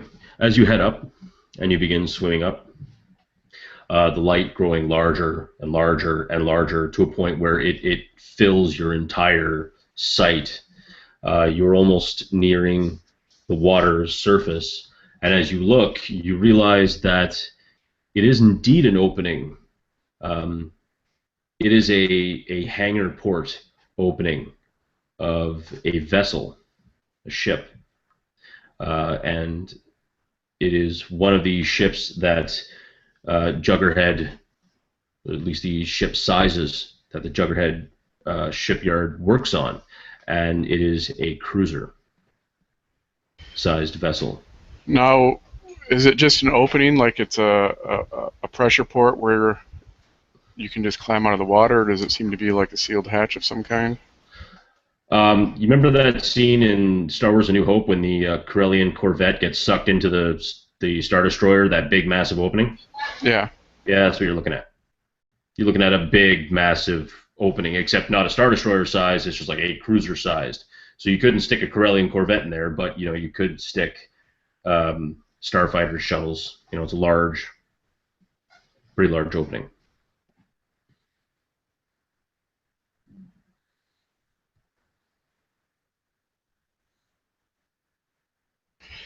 So then I'm going to approach. Um, as I get closer, can I see anything on the other side? Do I see any kind of shapes or shadows or anything that might indicate movement? You can't really tell, seeing as how you were still in the water. If you break the surface, it still looks just like an opening. You can't really see anything in particular. All you can see is the interior of the vessel. Then yeah, basically, as quietly and stealthy as I can, I'll try to break the surface and gain entrance. Not a problem. Once you break surface, you see nothing. Like, you don't see any workers. You hear like little bits of like power tools inside echoing in, but mostly that's relatively sparse. And for the most part, you don't hear very much. The only thing you do notice is that it's going to take a bit, but you can probably find, if you search, you might be able to find some type of handhold or ladder or something you can use to pull yourself up. And yeah, that's what I'm going to look for. Start, moving around, using one hand to kind of feel, see if I can find any handholds or rungs of a ladder. Excellent. So as you search, I'm going to take the camera again, and we're going to pan it on our intrepid 3 80s action hero wannabes as they are led by the Imperial soldiers into the main area and into a turbo lift. And you see this at once. This is a very nice turbo lift. The officer and 5 or 6 of the Imperial soldiers, basically what they do is they kind of push you to the front, and all 5 of them are standing behind you with their blaster rifles at the ready, in case you guys tend to do something dumb. But that wouldn't happen. Yeah. Kojimal won't be resisting at all. He'll just his head will be down, and he's just in his own just shame and inner turmoil right now. He's not even really paying attention to where they're going. He's not resisting. He's just following. Okay. As you begin to go up in the turbo lift, there's basically lettering as to what floor. And as they go up, it starts on the main floor, and you see, the second floor says Garrison HQ, third floor Garrison Armory, fourth floor Detention Level 1, fifth floor Detention Level 2, sixth level Garrison Barracks Level 1, and it keeps going up and up and up and up, all the way till you finally hit the 10th and final floor, where it says Shipyard HQ and Office of the Moff. The doors open to a very beautiful plush carpeting, and as you are kind of pushed out, a bit roughly, you come upon 2 beautiful doors. Like they're actually quite like nicely carved, with basically like a whole over like top-down view of Juggerhead, kind of like right on top. And as they split, it opens up this big whoosh, and you walk into the Moff's personal office. and it is, I mean, it is stunning. Like beautiful wall-to-wall, deep plush blue carpeting. There are like couches and seating and divans that actually look like a very nice sitting area with this beautiful ornate wooden table, which is surprising because wood is virtually impossible to find here on an ocean planet. So this was obviously something brought in. You see this extremely large curved office desk that seems to actually follow the curvature of the entire room itself, which is also perfectly circular.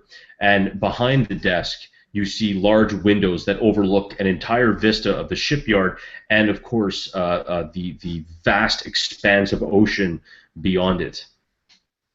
At the desk, you see two individuals. One, a woman in a obviously extremely high-ranking uniform, and the other is a dock worker that is just sitting on the edge of the desk, kind of leaning over, and they're chatting with each other. They seem to be chatting with each other, and as you guys come in, they stop talking rather quickly, and they look at you. And the dock worker turns to the Moff, who you can only tell is the highest-ranking person that probably most of you have seen. He says, "It seems that my guests have arrived. Thank you very much, Moff. If it's all right with you, I will take care of these individuals now. Not to dismiss you, but if you could please go and perhaps take your Imperial dogs with you, that would be lovely. Thank you." and the Moff kind of like bows her head slightly and walks to the Imperial soldiers, and she kind of motions for them to follow her through an antechamber into another room, a door that you can see on the right-hand side of the desk. This dock worker smiles.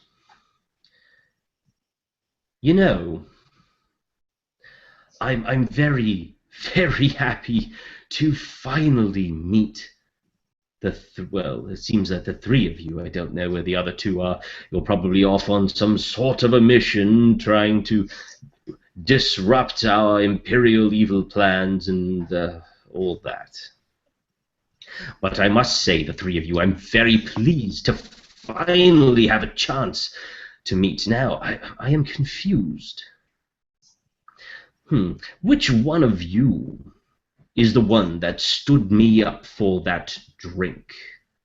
I had mentioned that I was going to ask you to sit down and have a drink with me, but apparently you couldn't follow the simple suggestion of sitting down with me for a proper beverage.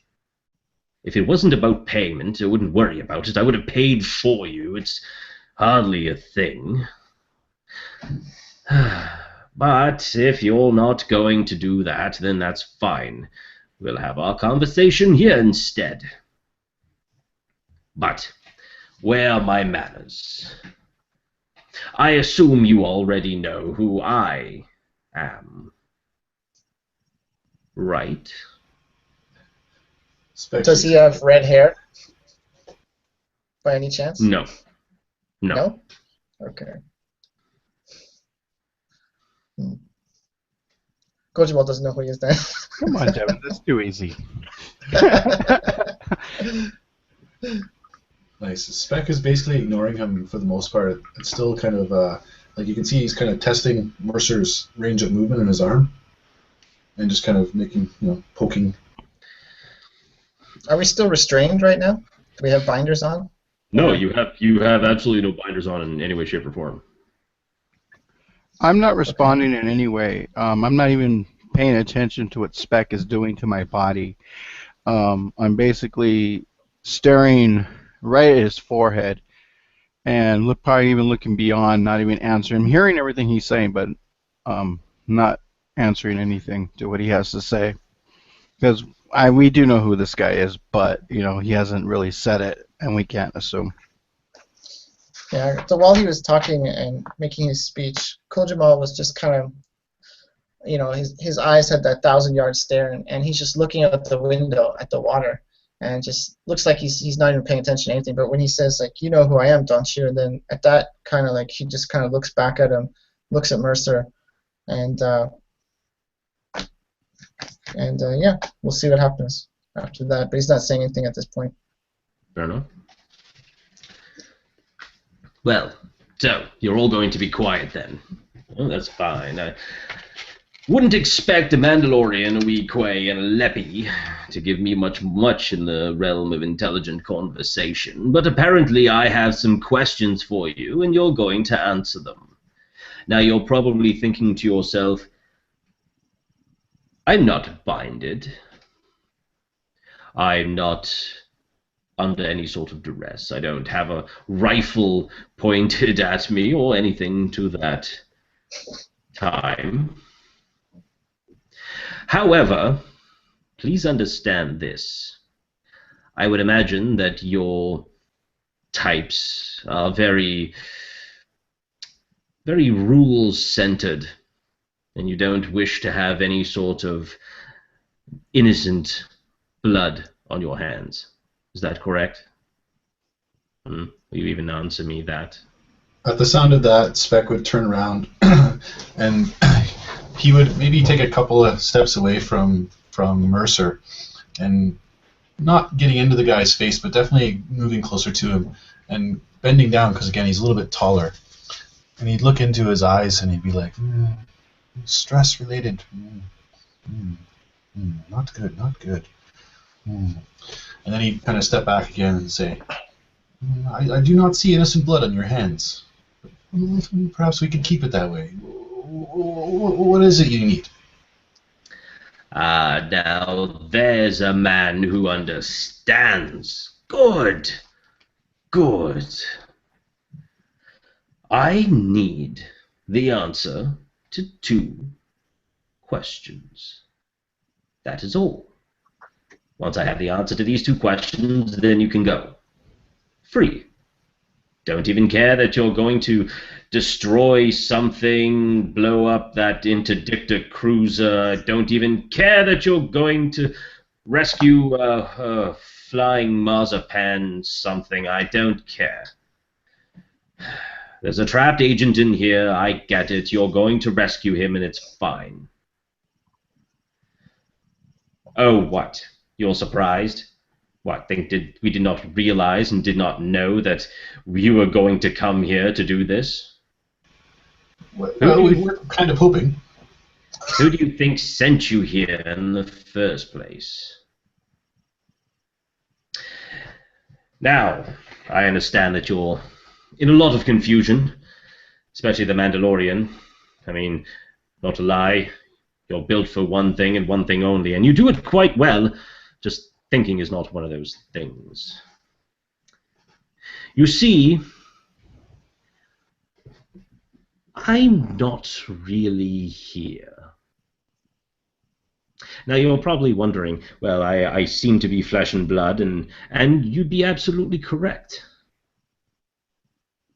Mercer here, yes, Mercer here would know. After all, this shell and him share one thing in particular. And with that, in one of his pockets, he pulls out a very small-looking device. It just looks like like a garage door opener. And he points it at Mercer, and all of a sudden it starts to go off. Ah, yes. He had to put it in you, didn't he? Oh, well.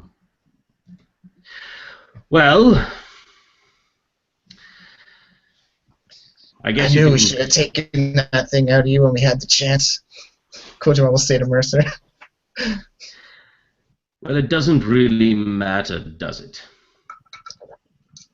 Now, I need to know, where is the agent you stole the ship from?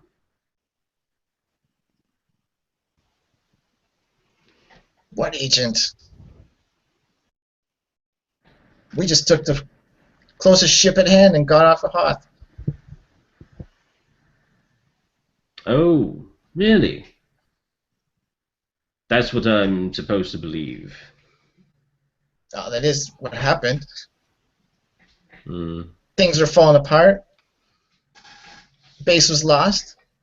We made a break for the hangar. This was the nearest ship. I see. We got out of there. What more is there to Well, say? how much do you know about certain individuals' organizations? Mostly my organization. Well, spit it out. You want to know? You want to tell us? Enough with your games. Tell us what you want to tell us. Ask us what you want to ask us.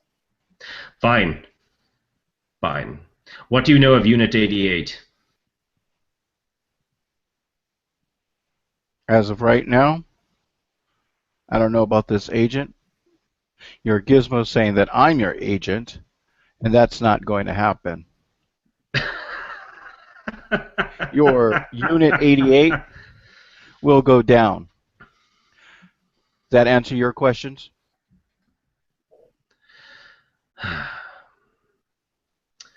You really don't understand, do you? You have no idea what is going on here at all. It's above our pay grade. We just have orders, and we complete those orders. That's all we need to know. Clearly. Well, you see, this is the funny thing, isn't it? I'm not an agent, but I am an agent. You see, Jigsaw Ran, the individual that you are here to meet, is this person right here. Now, this person does what I tell them to, because this person has a certain piece of medical hardware installed that allows me to tell him what to do. And the interesting part about that is that we can be anywhere and everywhere. That is why we are called Unit 88. There are 88 individuals that can control almost any person in the entire galaxy. Do you Only really... if they have one of those devices. Yes, very good point. But what are you going to do? Are you going to check every humanoid in every planet, on every sector, in every part of this known place that we call home? And do what? Check to make sure that you're safe enough to talk to? No, I don't think so. That being said, it looks like you really are useless to me, and you probably are victims of circumstances. So, you control flying fish, and supposedly you control me. Why not just control me now? What's stopping you? We do not control flying fish. We don't care about him. Tell you the truth, we don't even know who he is. We only know that you're looking for an individual named Flying Fish.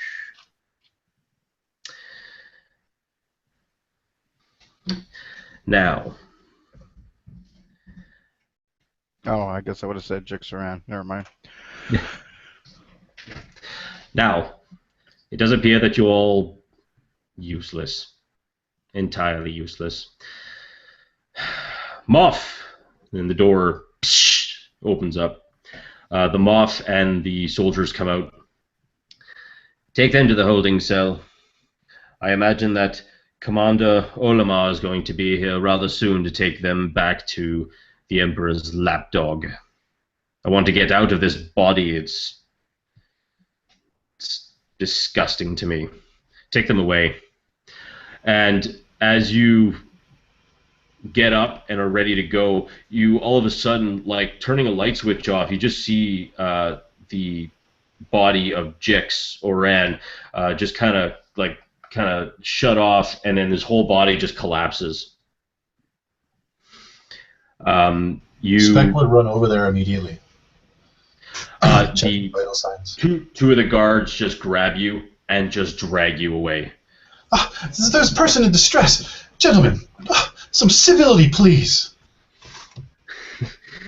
You were shoved roughly into the turbolift, and at blaster point, the turbolift goes down into the detention center, where you guys are roughly shoved in to one of the holding cells.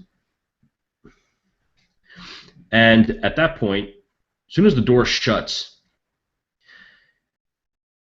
you see a very sparse kind of environment. There's a couple of bunks. There are a couple of areas, like a simple little wash area, place to sit down. Unfortunately, it looks like a cell only made for one person, and it's just kind of a simple little spot. But you do see there's something carved into the wall with some sort of a kind of like a knife or a sharp instrument, and on it is in basic. It says, "From a friend." There's an arrow pointing down and scratched into the kind of like an arrow that goes right down into the like where the kind of like the cot or kind of bed area, and you see that there is a loose panel. Well, I'm certainly glad they didn't search us before putting us in here. Yeah, Kojima's going to lift up that panel for sure, as soon as he sees that. Inside, you do see a small box. And on the box is a note, and oddly enough, it is written in paper.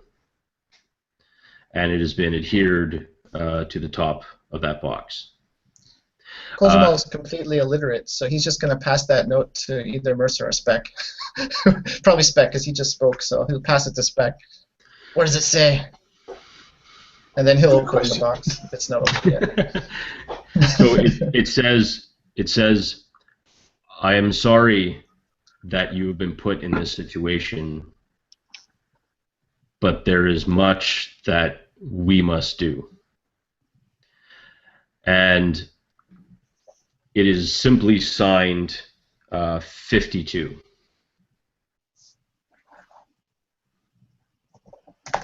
Do either of you gentlemen know a 52? Is this a 52 of 88? Oh, Turning on his friends, maybe? My thinking exactly. I'm going to open the box and show the others the inside. There's like so many people in the galaxy that call themselves numbers. If they're not stormtroopers, then they got to be these 88 guys. That's just what Kojima's saying. Going after all 88 is not a bad idea. Well, their mistake is they may be able to control people, but they can only control people that have those devices. So maybe we can't find everybody, but we do have a lot of friends. Oh, And it they'll be definitely very makes sense. interested Perhaps to learn the about network. this. If there's one of these 88 that we can get in touch with, perhaps we could locate them. Maybe they have records. We have to get out of here Locate first. them. We have to tell the rebellion about this. They have to know. Anyway, this box. Yeah, what's in the box? What's in the box? Funny enough, It's a puzzle box! It's Christmas.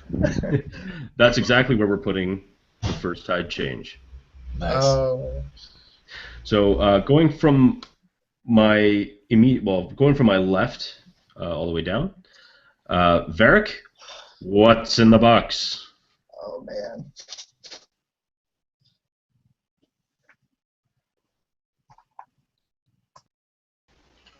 I'm gonna say when they open the box, they find pills, and I would say with Spec's knowledge, basically they're pills that would cease the heart function of those that take it, giving them an appearance that they're dead.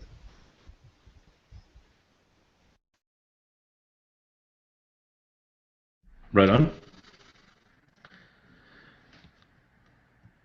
And next up is Kojamal. Kojamal, what's in the box? I'm going to go a little bit extreme here, and you might veto this, but I'm going to say in the box there's a VR control device, and this VR is kind of like a headset, and you can put it on, and it's going to have an attachment. It's going to have an actual cable that's going to attach, and Spec will know this. Spec will know that there's a matching port in Mercer's implant. And the idea is if he can plug this into Mercer's implant, that Mercer will have some control over some other people with implants. It's basically the control device that these 88 people use to access the other implantees. That's the rough idea. You can shape that as you want, but that's the rough idea. So basically, a VR device that will allow Mercer to act almost as an agent. Yeah, he'll be able to access this network of implantees and control one of them. Gotcha. You can limit that as much as you want, but that's the general idea, the rough idea. Nope, I like it. I like it. So next up we have Spec. What's your... Oh man, I don't think I have anything as good as that, that's for sure. I guess inside the box would be a small laser cutter. And along with the laser cutter underneath it, there's a specific set of instructions. And that set of instructions leads to, I'll leave it up to you, but it just leads to a specific location within the base.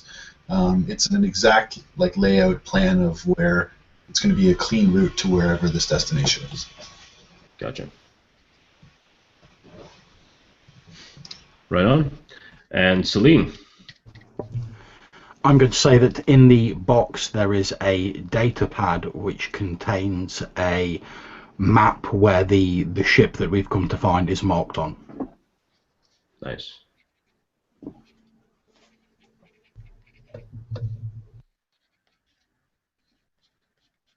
I like it. Okay, so right now we will take a 10 to 15 minute break, and that's probably going to be as much time as I need to type because I'm a two-finger typer. And we'll put the tide change in, and hopefully we will get an answer in really soon. So until then, it's Mike the Piper. You guys hold off, and we'll see you soon.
I still got to say that is just so awesome, John. I mean, man, it's got to be. It seems like it's got to be warm in that thing, though. Yeah, it's a bit damp, but I feel it adequately represents the aquatic conditions on the planet we're currently on, so it's all good. Oh, there you go. Well, as long as as long as you go for immersion, I mean, that's just the main thing, right? And the best part is that you can still vape clearly, which is very nice. It actually accentuates the tentacles quite well, and Hey, I don't get that ink attack for nothing, man. yeah, that's very true. That's very true. And also like total immersion. I mean, and you cannot argue with total immersion. Except I don't have like several hundred hats for several different NPCs. That would be a little bit tough. Indeed. And people would think I'm kind of crazy. Like, hang on, I got to change my hat.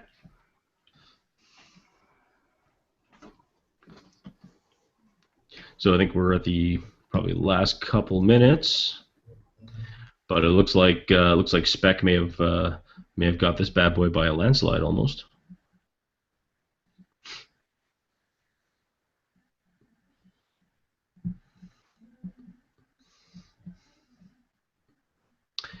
Yeah, I would probably go off, and I think it's safe to say if everyone here is kind of good to go and feeling pretty confident, I think we'll probably end up going with Specs. All right. Sounds good to me. Go. Does anyone have any questions, queries, concerns before we jump right back into it? Right. You're doing that on purpose, aren't you, John? Yeah, I thought so.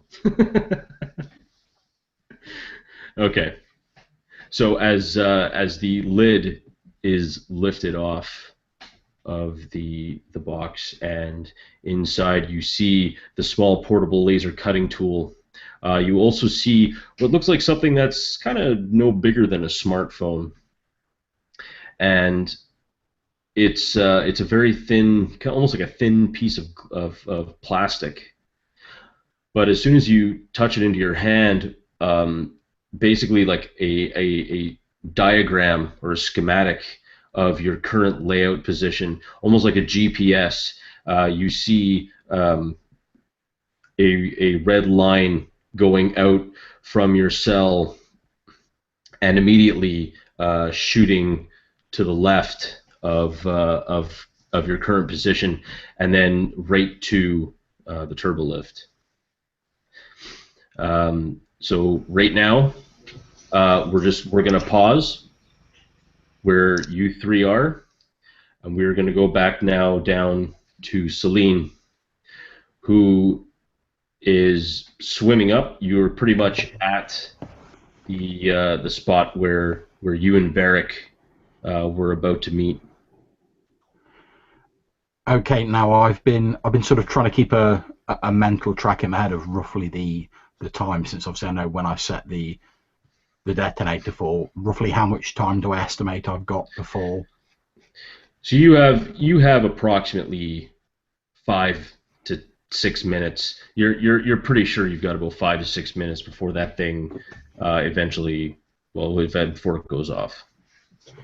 Okay, now based on the description you gave Varric, am I right in saying that as I swim up to his position, there's some kind of entrance or sort of docking bay sort of area where the lights are coming from? Is that correct? That's correct. You basically, looking up, you see the same very large rectangular light. That is it's not like permeating the water, but you look up and it's there. Like you just can't miss it, especially since the rest of the water is rather dark. Okay, so looking up, can I see any signs of security cameras or anything like that around this area? No, you don't see anything like that.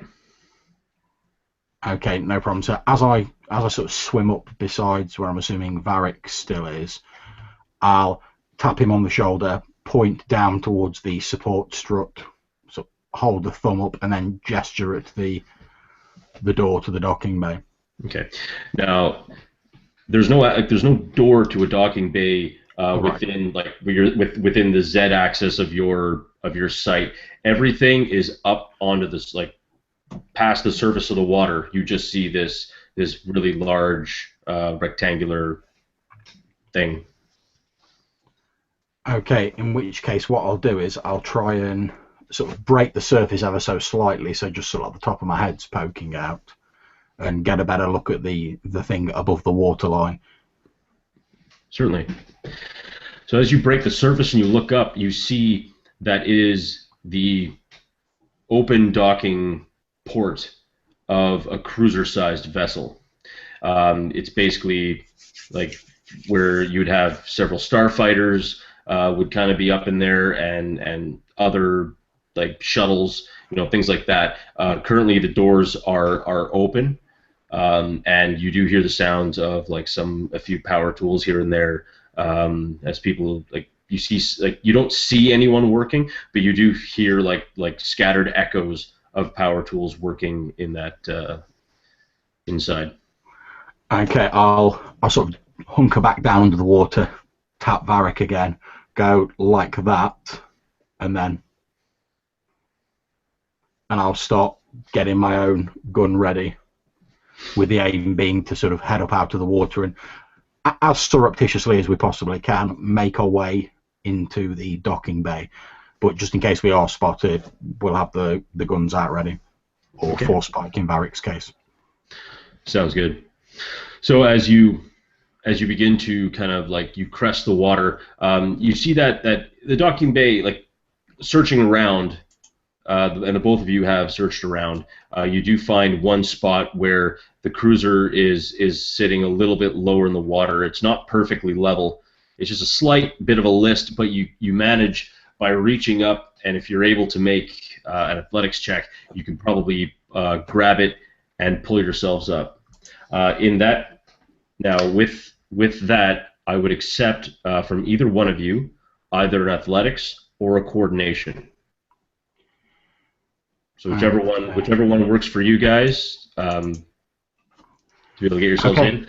Can I ask whether I can have a blue bonus dice? What I'm effectively going to do is sort of go down a little bit, swim up, and try and use that to propel myself out of the water with my increased movement under the water. Effectively sort of like leaping out of the water into the door.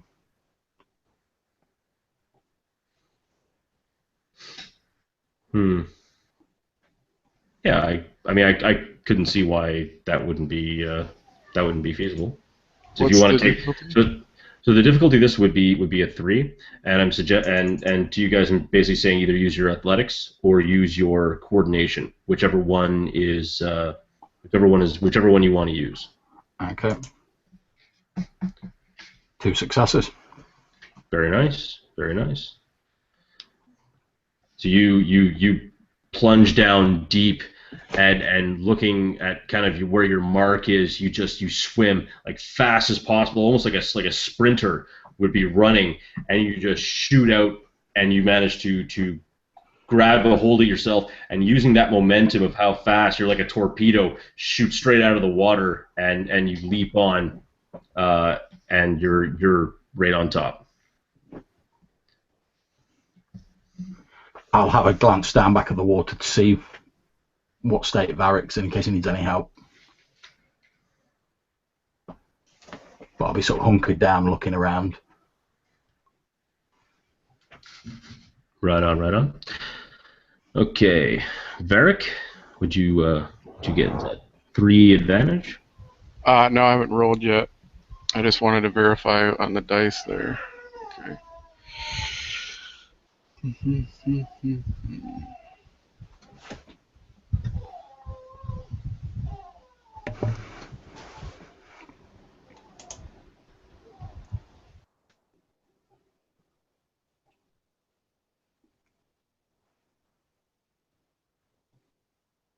Oof. So a success and 2 threat. Cool. So you definitely managed to get yourself up, but the problem is that because your hands are wet and you're not used to, being in like fighting underwater or being underwater, your hands are starting to slip. So hopefully, Celine is able to kind of give you a hand up, and if that's the case, you would have to make me a athletics check.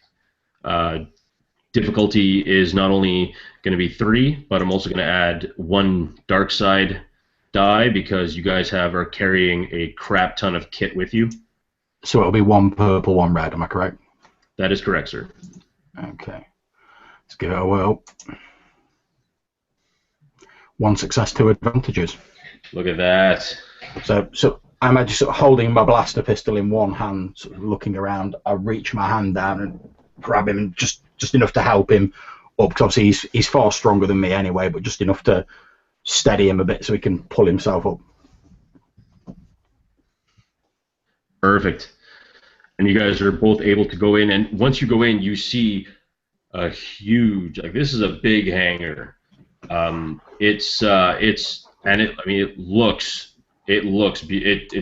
big inside, not quite as big as something like, as like an aircraft carrier would be, but you definitely tell you see people are just kind of focused on getting the job done. They're doing work. They're not really paying attention to you guys at all.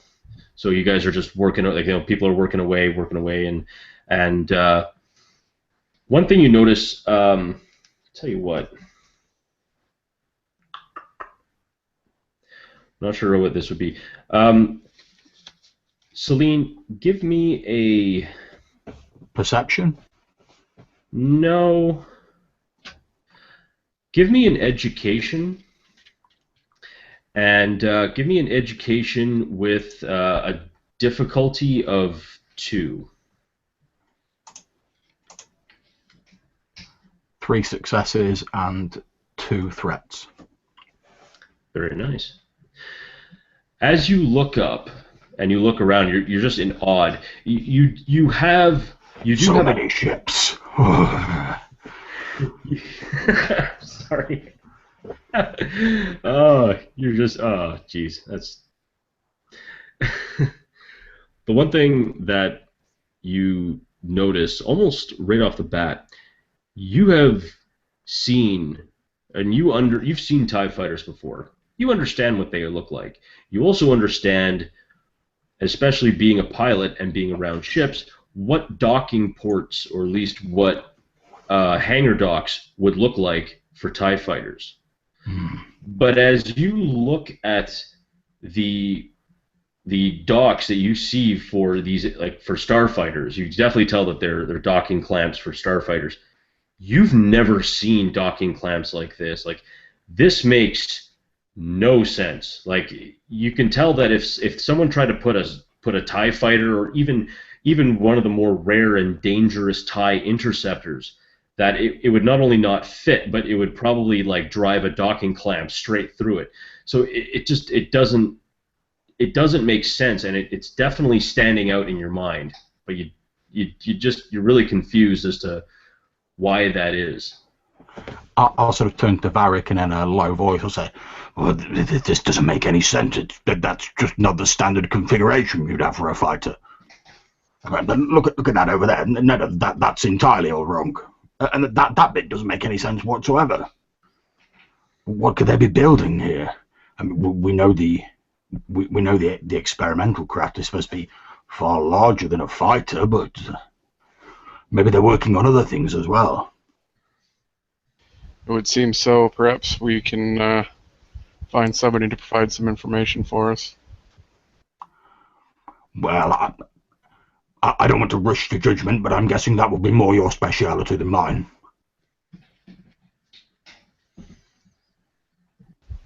Do you see a likely candidate? And around you, you see a lot of workers, just lowly dock workers, dressed actually very much like yourselves, as you're still wearing the jumpsuits, albeit a lot more wet than the other guys. You do see a lot of them are wearing pretty much the same stuff, and they're walking around with tools. Some of them are focused on on their jobs. Some of them are just kind of standing around. You do see in this large hangar, like basically from the open doors, right in front of you, you see a few doors, like about 2 or 3 doors, and they're probably spaced about anywhere from 2 to 250 feet apart, going down down the line. So they're all evenly spaced out, and as you follow it all the way down, and then to the front, you also begin to see a couple of more doors, like spaced out infrequently. Right above, you see like a kind of like hanging in midair above a top gantry. You also see what looks to be like some type of a control, like a hangar control or something like that up top, and various interior modular cranes systems that are set up, bringing up pieces and like setting things down and kind of getting everything. Basically, it's a construction site. For lack. Based on this sort of pieces and the materials they're bringing in, can I make any sort of educated guess as to what they might be doing? Because as you say, this is all wrong for a standard sort of TIE fighter. So I'll be looking around for any sort of pieces or parts they're bringing in that I know wouldn't perhaps be on a standard fighter. Certainly. All these pieces and all these bits are all part of the. You can tell they're all part of the superstructure of the ship itself.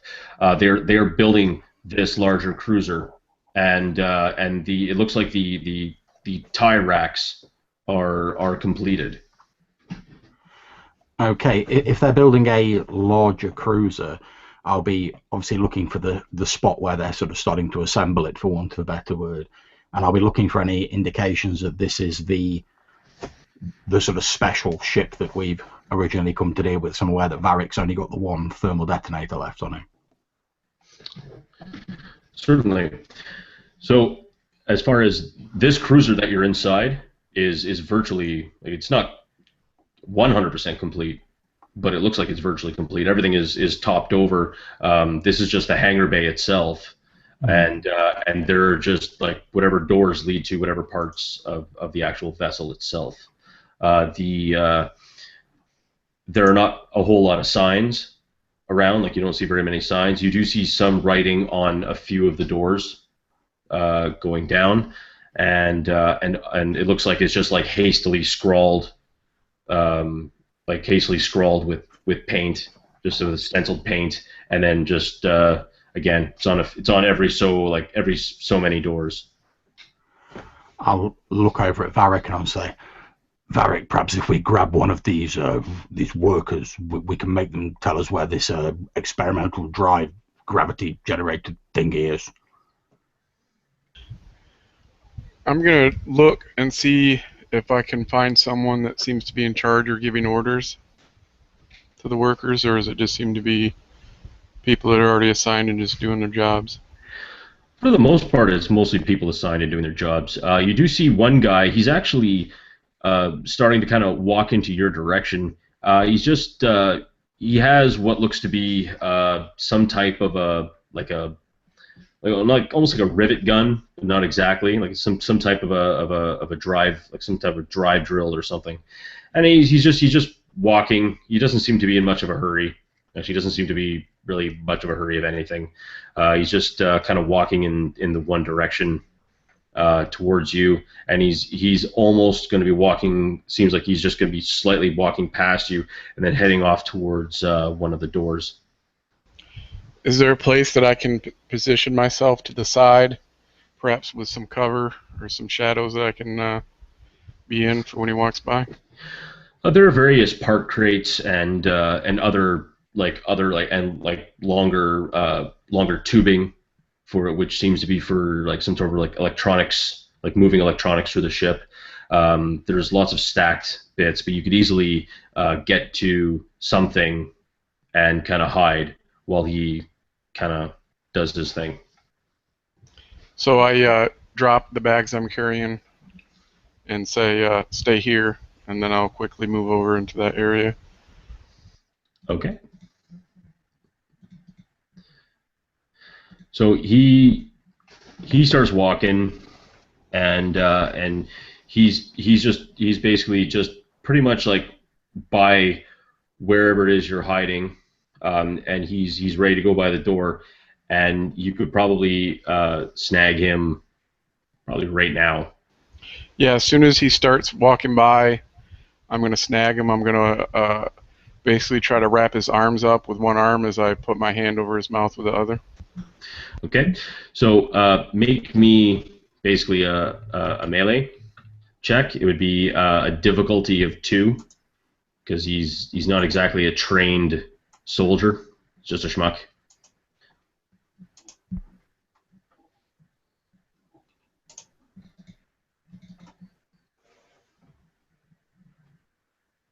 Sorry, you said 2 on difficulty? Yeah, 2 on the difficulty. Melee, so that's 2 yellow, 2 green. Oh, this poor kid's in a world of hurt. Yeah, so this poor kid's in a world. Successes and 4 advantage. You know what? You go ahead. You gotta tell us what happens here. So basically, after he drops the bags and tells Celine to stay there, Varric just steps forward and blends perfectly in the little shadows cast by the equipment nearby. And he waits there silently just as the man walks by, his thoughts likely preoccupied on his work. He doesn't even see him as Varric steps forward, wrapping an arm around him with steel-like strength. A hand goes over his mouth as he steps back into the shadows and whispers in his ear, "Move, you die. Say anything, you die." A very, very soft, cold whisper in the man's ear. And he's just, at first, when you grab him, he just... And as soon as you whisper that, he just goes like deathly pale, and his eyes just like widen up, and he just basically his whole body goes kind of slack, and he just kind of looks at kind of where you are, and just doesn't say a damn thing. I slowly slide my hand from his mouth, but I don't leave him. Basically, I just slide it down his chin to wrap lightly around his throat in case he does try something stupid. Is there some place that we can go and speak in private?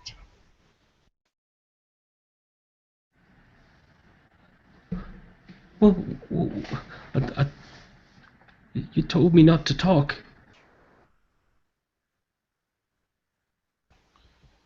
From behind the man, Varric will smirk as he slightly tightens his hand around his throat.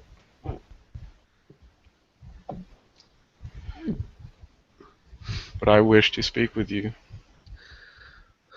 Well, we can talk here. What do you want to know? Well, he wouldn't see him nod, so basically he'll say, what is it that you're working on here? I don't know. It's a big vessel. We're only allowed to certain parts of the ship anyway. It just seems like a cruiser to me. I mean, it's weird though. There's these strange circular orbs like sticking out of the vessel. You know, like when if you've got the pox or something. Like it's just strange. There's just all like bulbs. And I don't know. Sometimes they test weird things on the ship, and then things go, well, strange.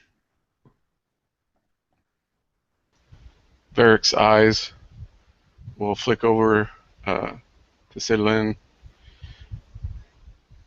What kind of strange things? Well, okay. I remember this one time. Me and Manxie, we were here working a bit late. They told us to leave, but we just had a few more things we had to do here. We didn't know what was happening.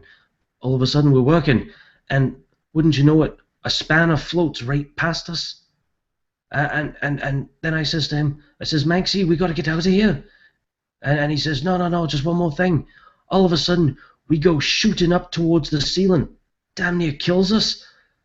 And then we start falling but then we stopped, and then it dropped us. It was totally spare. We don't know what happened, but all I know is that whatever it was, something weird's going in this vessel. Something really weird. At this point, Varric will loosen his grip on the man's throat. Good. Very good. You've been quite cooperative. Now my friend over there is going to have some questions for you. If I have my way, you'll answer them, and no one will have to be hurt. And at that, he'll give the man a gentle push forward.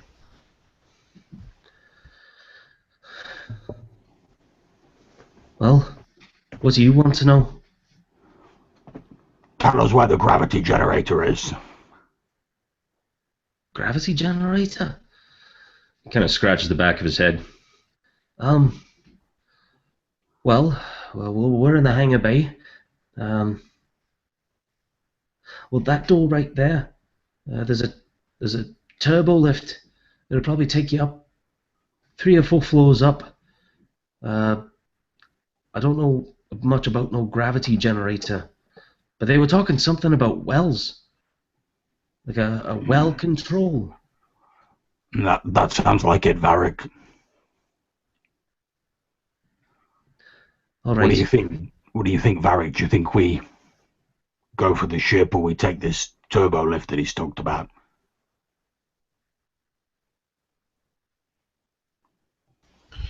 While we're here, we probably should check it out. But do we leave the ship or do we deal with that first and then go and check it out? Much as the thought of doing anything to a vessel this magnificent breaks my heart, we can't allow this thing to be allowed to finish building. Agreed. We should deal with it while we're here. You said these circular parts on the side of the ship, that was something you didn't know about? They were new, is that right? Yeah, I've never seen nothing like that before. It's just, I don't know, it's just one of those weird things. I thought the Empire was trying something new. Look, all I know is they don't pay me to ask questions, and the people that do, well, you don't really see them much again. So keep your head down, do your job, you know? Thank you, you've been very helpful. I'll leave my companion here to thank you properly. Wait, I told you everything. You don't need to kill me. Well, that's not up to me, that's up to my companion. Varric will turn him around, stepping up to the man so close that their noses almost touch as he looks into the man's eyes. You wish to live? Of course I do. It would be inconvenient to have to kill you, but it's an even inconvenience I'm willing to take on. Are you going to make me do so? Why would I kill you? I've already told you everything I know. And what am I going to do? Look at you. You're carrying a weapon. I've got a drill. What am I going to do? Tighten your lug nuts. I'm more concerned about what you're going to do if I allow you to go on your way. Look, I have no love for the Empire. I really don't. I was one of the people that was kicked out of my home when they built this blasted thing. But with very few jobs, this was the only place hiring. And I know quite a few of my mates feel the same way. Look, if you're going to blow up this vessel, I mean, there's quite a few people still working on this thing. So, if you don't mind, I wouldn't mind grabbing some of my mates and getting out of here. Do so. If you should be discovered, I suggest you can come up with some kind of reasonable accident that has occurred that would result in you having to flee. Well, wait a minute. You know, I do remember one thing. Go on. Maybe this'll help. Well, I remember this one time when they were testing whatever's going on in here. Before they ran the test, Like all these sirens started going off.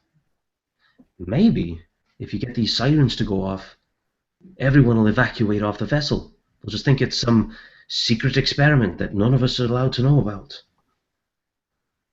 We don't have time for this, Varric. All right, well, I'm getting my mates and I'm getting the hell out of here. You do whatever you're going to do, I don't care. And with that, he turns around and he starts walking away, but with a bit more pep into his walk than before. Okay, with my knowledge of starships, what I'll be doing is I'll be looking over the ship as it is at the moment, trying to work out to the sort of optimum place where we can put Varric's thermal detonator to effectively destroy the vessel. Okay, so you want to blow the entire thing up and... Yep. Of course, because blowing stuff up.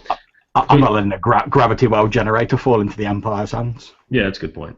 The best place you could possibly think of would be either to put it like into the actual engines, providing that they are still functioning. Another place you could also put a thermal detonator, especially something of that kind of that kind of general explosive magnitude, would probably be either near the bow, probably near the bow of the ship, so the very probably the end point. If you can make it there and blow a sizable hole, it will start taking on water.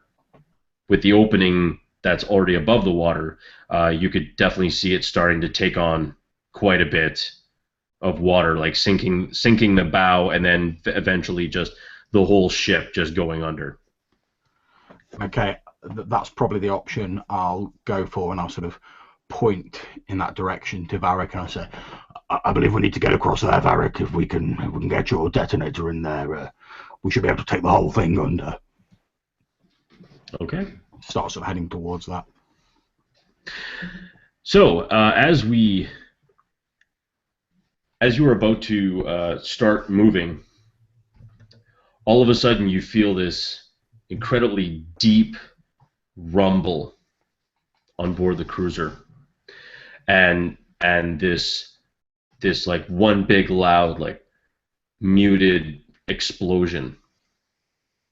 Suddenly you hear klaxons going off all throughout the vessel, all throughout the station. The entire thing is just lit up like a Christmas tree. Your diversion definitely worked. As we're going to pause the camera there and go to the three who are now in the prison and ready to GTFO. All right. As we go back, you'll see Mercer with the box, and I've cut the inside of the frame on the lid. I've cut out the piece, and I'm going to put back the box that's empty back inside. I'm going to turn around the stone so that the letters are inside the wall. And with the piece I have, I'm going to make between 4 to 10 wedges with the laser cutter basically testing it. And Okay. then I'm going to put them on the inside all throughout the edge of the stone, and then basically cut them. So that basically you can't pull out, you can't push in because the box is behind it, and someone's going to be able to push in. So no one's ever going to access this little hole, at least for a while. So if you want to want me to do something with that roll, or if that just happens, then That just happens. Okay. You want to rock on that? It just, yeah. It happens. It works, and no one is definitely getting access behind that panel ever again. So now, and laser works. once that is Mercer, finished, if you're gonna cut up that box, can you cut us up some blades too? We're gonna need something to fight our way out of here with. You'll have more Can you better make than some something sharp better than pointy- blades.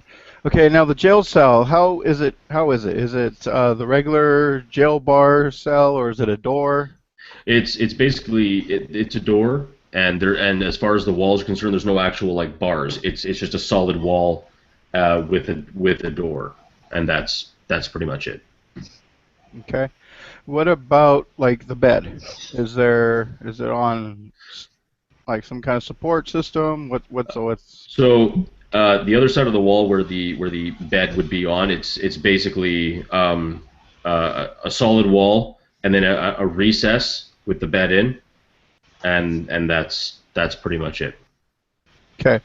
So is it metal? Is it It's all Durasteel, and if you had any inkling towards the portable cutters of that type, you would realize that while yes, you could probably like cut through a door, as a door is not necessarily completely solid, cutting through solid Durasteel would take you a fair bit of time.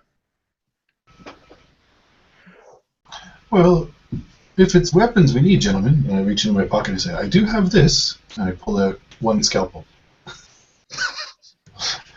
Well, I guess that's better than nothing, but we still got to get through this door. and I'll actually take the scalpel from him. then use I'll it as an improvised weapon. start actually doing cutting on the actual hinges instead of the actual door itself. Okay. And you begin cutting through it. Doesn't seem to take very long. And as you cut through the first one, you definitely see the whole door begin to kind of shift. And then the second one, it shifts more to a point where it's actually partially open. And then as you cut through the final one, it falls back. Now, are you guys going to be there to catch it, or are you just going to let it fall? How heavy is it? Like, is it easy enough for us to catch? It's not like super thick and heavy. No, it's not like it's like Okay. 1,200 pounds. It's probably you're probably looking at about Spec would definitely do that as the more 250 support pounds. role kind of thing. No noise.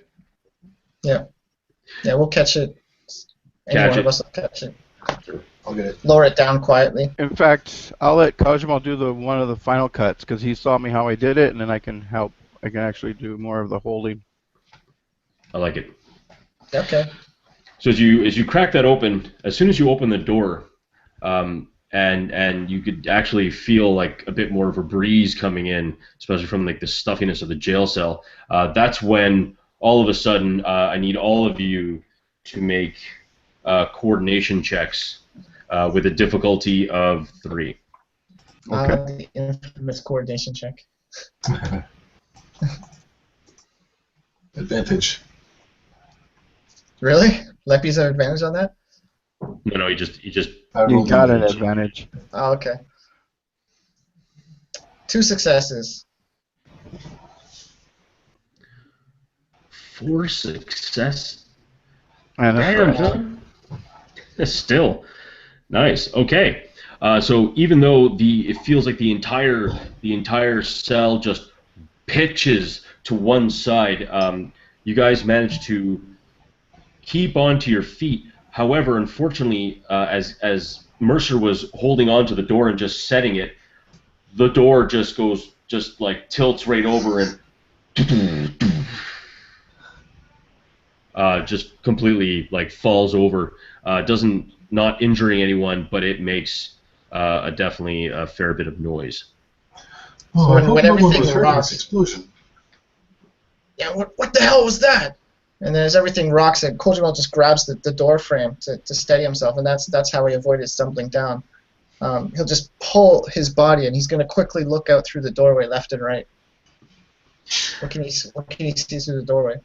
So right now you don't see you see no empty, like it's a fairly empty hall. It just goes straight from one side, which you saw the turbo lift, which you guys came from, and then to the other side, all the way down at the end, you see just a plain door.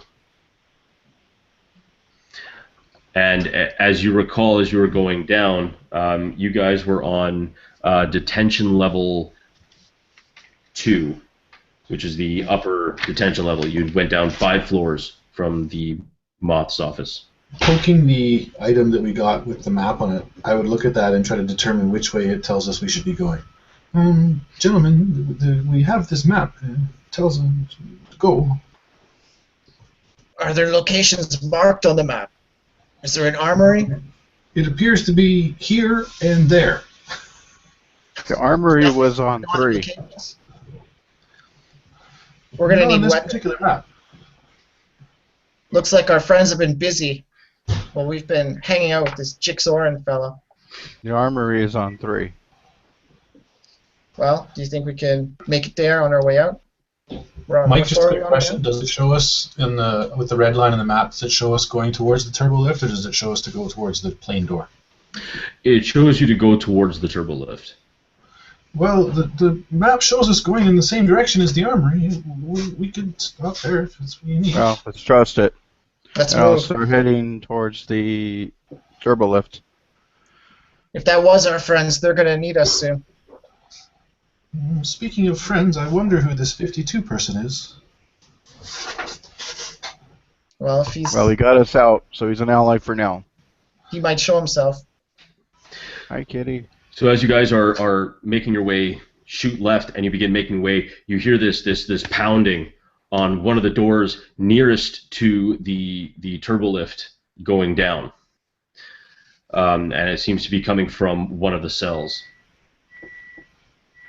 Spec would definitely stop to take a look. Anytime people might be trapped, it could be a problem, so he would step up to the viewing plate there. How about we organize a little bit of riot to help our escape? Let's let out anybody in these detention cells.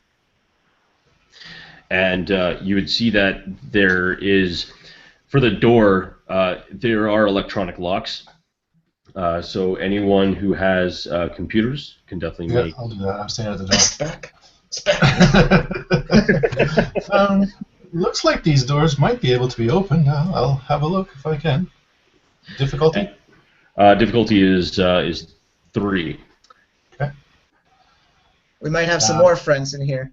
Hurry up and Nice. do Can what I you use my got. data pad to assist me, or would that be something I just need to punch in codes? Or I'm sorry? could I use my data pad to assist me, or just straight up crack it? You'd be straight up cracking it. Okay. Oh, I can't seem to get the door open, gentlemen, but there Then is. let's follow the plan. Let's keep Follow moving. the route. Perhaps, though, if I could use the cutter for just a moment. Let's follow the plan. But here's the cutter. Yeah, I would have tossed the cutter back to Spec anyway. I'm just gonna hold the scalpel like an improvised weapon. Sure. All right, so And oh, now, even though you didn't manage to open it, with the advantage and slicing into the door, you notice that all the doors seem to be on one system. So as they're all lined up, you feel that maybe if you had an inkling, or if you found another computer terminal, you might be able to slice into the system again and get all the doors open in one shot. well, if we are looking to start a riot, gentlemen, there are a couple of options. We can cut each door as we go, or perhaps I could find the main terminal and proceed to Or open it from there. we do this quietly with no riot. I don't like Well- leaving people behind for the Empire. We don't have time to open each door one by one. So if you can't do it from here, then we gotta keep moving. Maybe somewhere else you'll have a chance to open them all. Well, I only hear sound from this door. Might we have long enough to open it?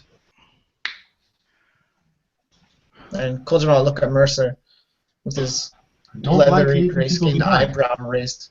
And I'll look at Spec, and I'll give him this look like, okay, I'm gonna do this.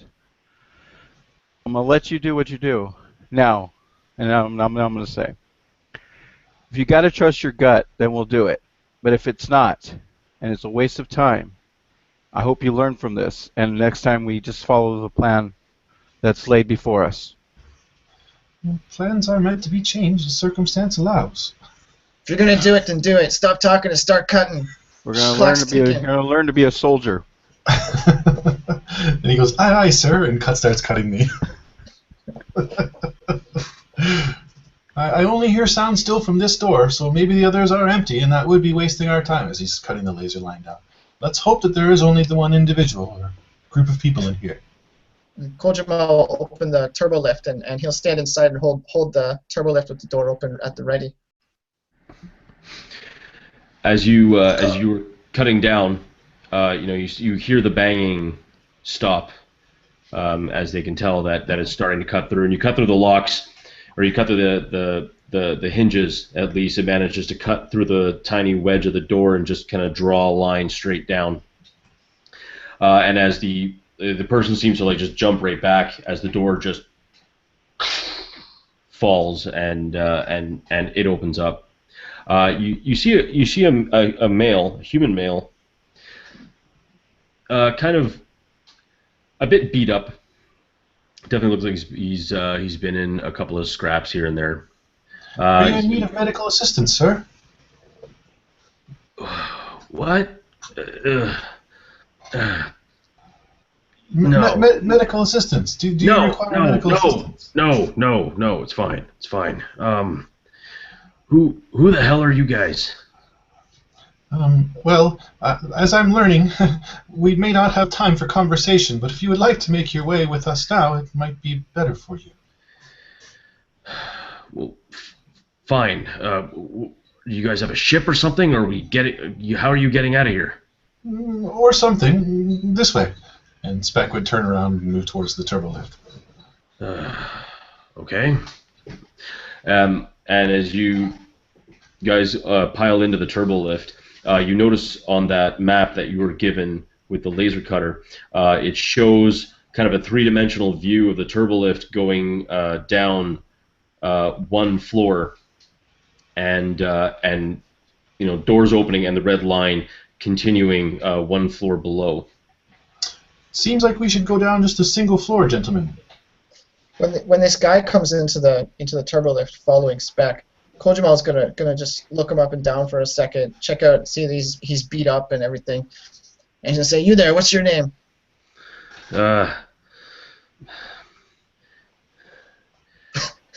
Put you on the spot. No. I'm trying to role play it out. Okay. Look, my name's Wes. All right, Wes. Go ahead. I work here, and just trying to get out of here. So, if you wanna go, then yeah, let's go. I'll follow you guys. Looks like we're gonna need some help, but if you guys are heading down one floor, I need to follow you guys. I need something. So if we can help each other out. Spec will turn to him and look him right. Do you know flying fish?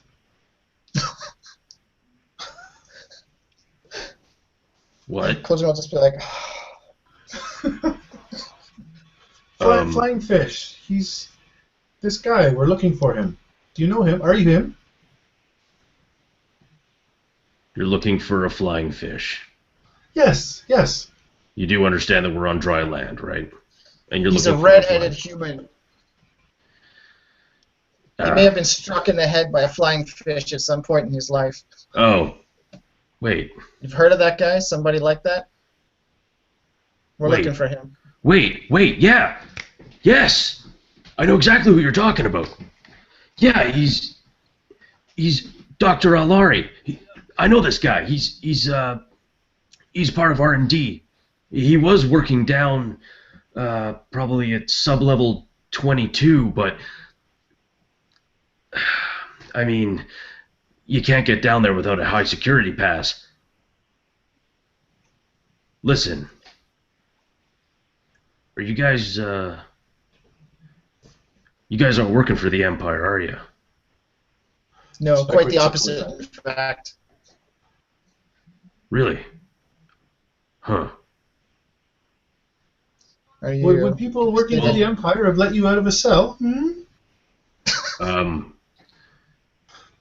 Good point. Look, I'll tell you what. Looks like our paths are intersecting in more than one way. I was just on my way to get Dr. Alari.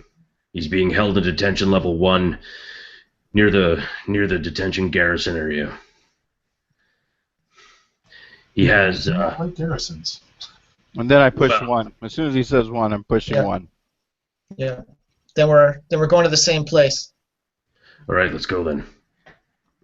And we'll just pause it there, and then now we are back on board the cruiser.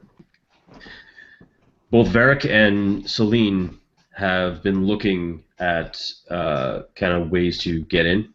You guys have found a way to go to. Your plan is to go to the bow of the ship and make great the gloriousness of the thermal detonator. Indeed. So you see this kid take off, and you can tell he's starting to like kind of get some of his buddies to like get the hell off the ship. When you look down, kind of like from the left, from where you guys got on, when you look down to the left, you see a few doors leading towards the front of the vessel. You guys obviously, I'm assuming, would make your way there. You see basically two doors. One has basically has a painted in wording gunnery control. The other one is Turbolift 23. Okay. Do I have any idea of which would be better to take in order to get us where we want to go to plant this explosive, based on the sort of layout of the ship?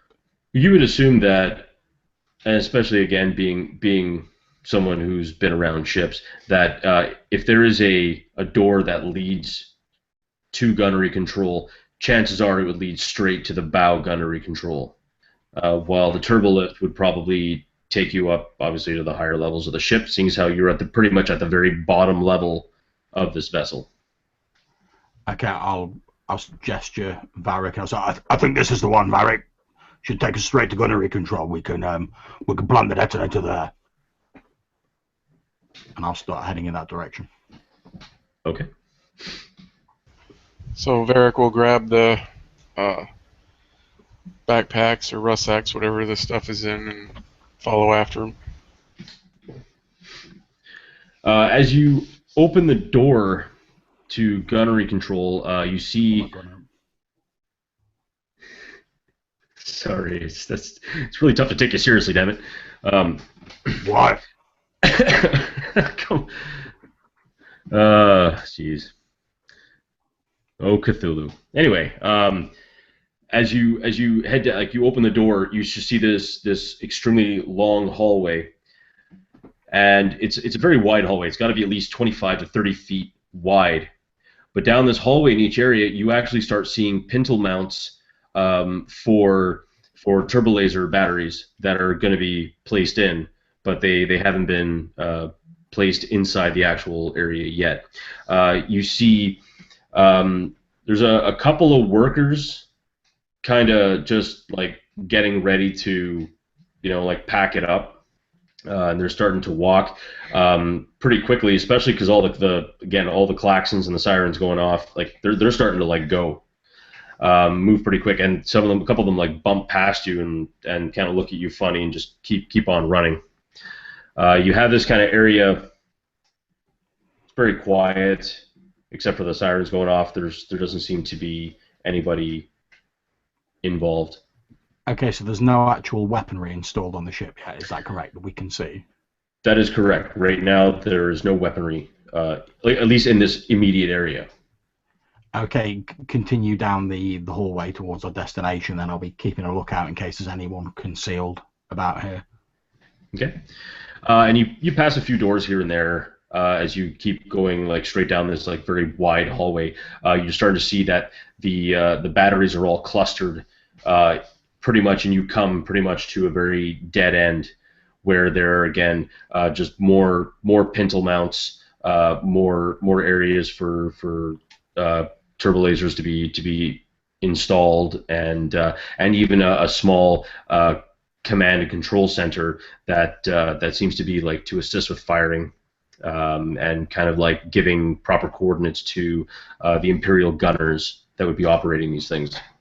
Okay, so if the lasers aren't actually in the pintle mounts, are they like open to the air? I.e., can we see out of them? Normally you would, but the blast doors are all closed. So while it seems like it would be relatively dark, I mean obviously there is like maintenance lighting running through the gunnery area, but all the blast doors are shut. Okay, now I'm sort of working on roughly the passage I know we've taken through the ship. At the minute, I'm thinking that the best place to put this thermal detonator would probably be in the command and control area. Would I think that'd be near enough to the prow to accomplish our aim? Yeah, it would be relatively near the prow. There's also again the hallway does abruptly just end. However, that could be 50, 60 foot thick steel. So that would be a bit of a thing. However, I mean you are pretty much near the very nose of the vessel. So if you like setting a thermal detonator down there, or even setting in the command and control center would probably give it enough damage that it would really have a bad first and last day. Okay, I'll point at like one of the central control panels, sort of like at the base of it, and I'll say, yes, I think that should do, Varric, if you just put your detonator down there and set it, or if you want to keep a lookout and pass me the detonator, since you're probably better at lookouts and stuff like that. Varric will pull out the detonator and toss it to him, lob it like a softball, and then head for the door.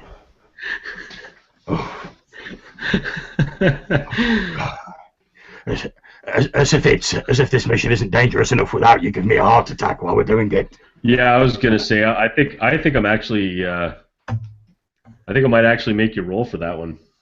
Get that heart rate up. So I would definitely like you to roll coordination. Yeah, you know what? Yeah, coordination. I'll make you roll a coordination check for that. It'll be What's the difficulty. It'll be a difficulty of 3 because he just lobbed it at you and it's like surprise. Here you go. Okay, no problems. I will spend a destiny point.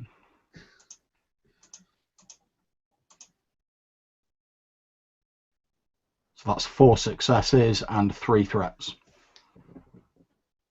Okay. So I'll tell you what. You describe to me the successes, because you definitely got that sorted out, and then I'll describe the threats. Yeah, if I can make a suggestion, Yep. what I might suggest is that as I've sort of grabbed it and sort of caught it, I realised that it's set to some fairly low number as opposed to like the 20 minutes or so I might have set it for normally. Like maybe it's set for like 10 minutes or something. And as I grab it, I actually press the button that arms it, so as I catch it. And I'm quickly just going to like slap it onto the control panel and turn around and go, RUN! Yes, I absolutely love that. And you two start booking it. And as you guys are booking it, you actually hear ahead of you a door opening. And you actually see 3 Imperial soldiers coming in, looking at the 2 of you running towards them, and they're holding up their weapons, and they're going to get ready to attack you. Do I have time to throw the bags at him as I'm running towards them?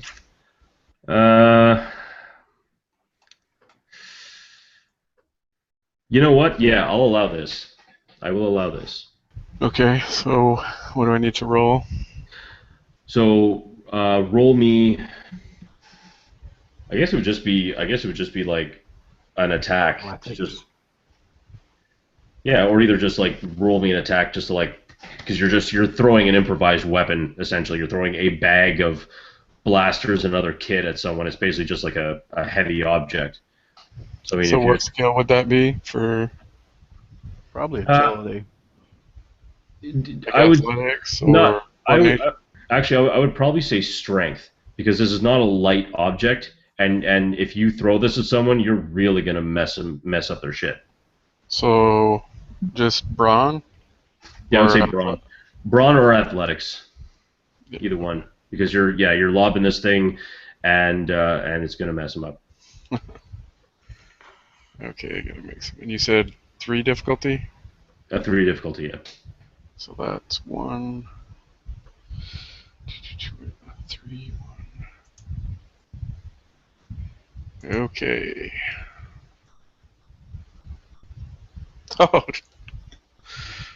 1, 2, 3, 4, 5 successes. Okay. How do you take them all out? Because these guys are all clumped together, and with 5 successes, I mean,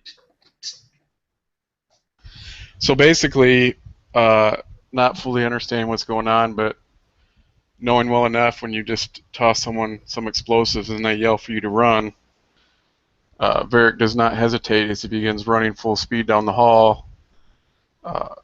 As the soft sound of the elevator reveals these guards, he doesn't even hesitate as he keeps running full speed and just calling upon all his strength, just powers through, lifting the bags and throwing them straight, smashing into the guards like bowling pins with the various weapons and gear and stuff that he has been carrying around for the group. and all you see is just blasters and feet and just everybody just in this big tumble, and they're out, like, because they literally got hit with a sack of rifles, and that's not a lot of people get up from that. I'm just saying, I'm just going to point that out there, So these guys are just on the ground, they're laid right out, and you guys are just booking it. As you make your way out through gunnery control into the large hangar bay once again, you guys are now back into this great open space. Yes, that's very true. I forgot about the 2 rifles you still have. Cord and Rambo there. Yeah, my plan is just to put as much distance between me and this soon-to-be ex-ship as possible. Okay. If you want to just let me know what you guys want to do. If you guys just want to jump in the water, try and find a way out. So originally we were going to go to the sort of control bay that we heard about. So my plan is just to head there. Back to the hangar. We were told that if we went up in the turbo lift, there was like a sort of a gravity control sort of area. So I'll be heading towards there. Okay. Okay, not a problem. Are you going to be following Varric? Yeah, I guess if we're heading to the elevator, I'll just grab the bags and unsummarily kick any guards that are hanging over the doors of the threshold to the elevator out so the doors can close. Just for fun. Yeah. And so you guys head out back through the hangar, directly in front of where you guys entered through the large hangar. You see to the left, it is a door that leads to the gravity well control. Yeah, heading straight for it. Okay. So as you make your way down, it's a kind of like a small, just actually a very small nondescript turbo lift. As you make your way inside, it has basically a small looking key card looking device that if you want to use it, either you need to use a key card or you need to try and hack the system. I'll turn around and look at Varric and I'll go, Varric, I don't suppose you're any good with computers. Well, if it's not attached, I could kill someone with it. Not precisely what I had in mind, but good to know for the future. And I'll sort of try and get to work, sort of pulling out my data pad and trying to get to work, seeing if I can open this lock. Sure, not a problem. Need a computer skill. Okay, so if you want to use your computer skill, give it. It's going to be a difficulty of 3, and yeah. So no, I've failed, but I've got an advantage. So if I can take a bit more time and sort of try again in the future, I'll do that, thinking that maybe I can give myself the blue bonus dice, because I've made my way past like the first level of security, but it's proven a little bit more difficult than I originally anticipated. Definitely. If you could please make a note on your character sheet that for next time, the next time you do it, like you're like, okay, I'm starting to pick up on this. I kind of figured it out. It'll help you bypass it for the next time. Okay. So it's a bit of a washout. The turbo lift is kind of still hanging out where it is. You guys, from the time that you accidentally on purpose, not on purpose, accidentally set, that you now probably have about 7.5 minutes until this ship has a very bad day. I'll be sort of trying to hurry as much as I can, but you know, sort of like, there's only so much I can speed it up. But I'll be like, So is this the elevator that he's trying to get working? Yes, it is. So turbolift has a key card, or else it won't function. I'll open the doors and quickly frisk the guards. They're knocked out on the floor to see if any of them have any key cards. Okay. It's not the turbolift 23, the door that was right beside the gunnery control. This is a door so you're gonna have to book it like a madman across the hangar again. Okay, so I'll drop the equipment and fasten the force pike to my back, and then just push myself as fast as I can, hoping that he'll get it before I get back, but just in case. Okay. Make me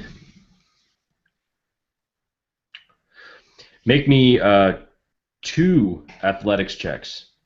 And the first one's going to be a difficulty of 2. The second one's going to be a difficulty of 3.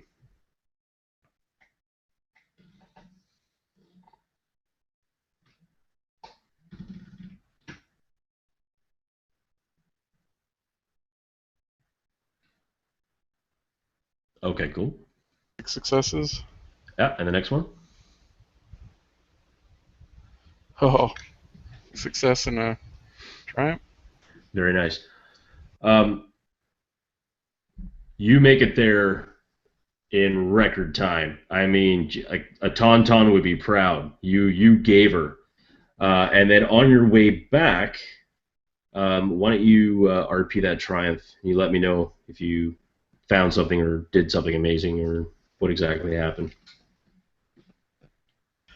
Well, upon reaching the guards, am I able to find some key cards or? Oh, with that triumph, yeah. Okay.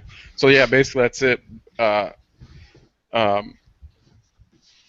Putting aside everything, just focusing, pushing his body to the limits, having done this before in different forms, whether it's been waiting for hours for his prey or anything like that. He almost separates himself from reality and is inside himself as he pushes his body to the limits, something that he was born, bred, and trained to do, as he just focuses on the movements of his body as he runs. Upon reaching the elevator and going down, he quickly will begin searching the guards. He'll find a key card and begin making his way back up. And I can't think of anything more spectacular than just that. Just basically pushing himself to the ultimate limit, of a physical form and speed, pushing himself to the brink of that limit of human and superhuman. Definitely, and it almost seems, Celine, that Varric was only gone for maybe, a minute and a half. And I mean, to go all the way from where you are across even a cruiser's hangar bay, down, searching guards, and then running all the way back is just, it's amazing. It's really amazing, almost unbelievable. I'll be like, what the hell did you do? Steal a speeder or something? Varric will just kind of exhale softly as a single bead of sweat slides down his skin as he holds out the card to Celine. This should make things easier, and I'll run the card. And as you run the card, the lift quickly shoots up. You realize now that from the time he's gone to then, you have now 6 minutes remaining until boom boom. So as it goes up, it comes to a relative stop. Seems like you've gone up. If you were to judge height by, let's say, approximately, I'd say about 60 feet in the turbo lift. As the doors open, it actually opens up to a small little kind of like a balcony, and then a gantry way down to this kind of like large circular area with kind of this like half circular standing computer terminal. And what's really amazing is what you see to your left and right, these massive cylindrical looking generators. And currently this area, which seems to be rather big, almost as big as the hangar itself, seems to be deathly quiet. Varric, I don't suppose there's any of Kojimal's frag grenades left in those packs. I'll quickly drop down the bags and begin rifling through them to look for any kind of explosives. And whilst he's searching that, just in case there aren't any frag grenades left in it, I'll be examining these generators, seeing if there's any way they could potentially be set to overload themselves. There would be one frag grenade in the bag. The other one was concealed on his person before he was arrested. What you do notice if you make a computer check is you'd be able to see that there are programs that you can do. What's the difficulty? So the difficulty of that would probably be about 3. Actually, yes, it would be 3. Okay. No, well, 3, and because you've never used a system, we're going to add 1 destiny, so it'll be 2 purple and 1 red. I've failed anyway, so I'm quite happy to take my initial roll, because I rolled when you said 3, but I failed anyway, so. Fair enough. This computer seems to be like pretty advanced tech, and you're not quite sure how to... In which case, my plan will be to take the 1 frag grenade, effectively jam it as far into the workings of the machine as I can, set it to explode, and then exit the room in an orderly fashion. Really? Orderly? Okay. Not so much. Yeah, I didn't think so. You notice that while the computer terminal does provide all sorts of data and information, the actual cylinders, these large generators themselves, do seem to have they're rather thick, but they're also they're also not they don't seem to be in use right now. They don't seem to be working, but you can't quite tell because, again, this is technology that is pretty foreign to you. So they don't seem to have any, as far as I can see, they don't seem to have any power running through them at the minute. Is that correct? Well, you're not 100% sure. I mean, you've never seen this type of technology before. Like you virtually don't hear much of anything. Okay, as I'm sort of setting the explosive, I'm not going to prime it to go off yet. I'm going to turn to Varric and say, Varric, do you think your big weapon thingy could do some damage to these? Mm-hmm. At that, a slight smile. I should warn you, I don't know if there's any power running through them. Sorry, I don't know how well insulated your weapon thing is. I'm not a weaponsmith. He's not certain either, but realizing they don't have much time and wanting to get out of here, he'll draw his force pike and take a swing.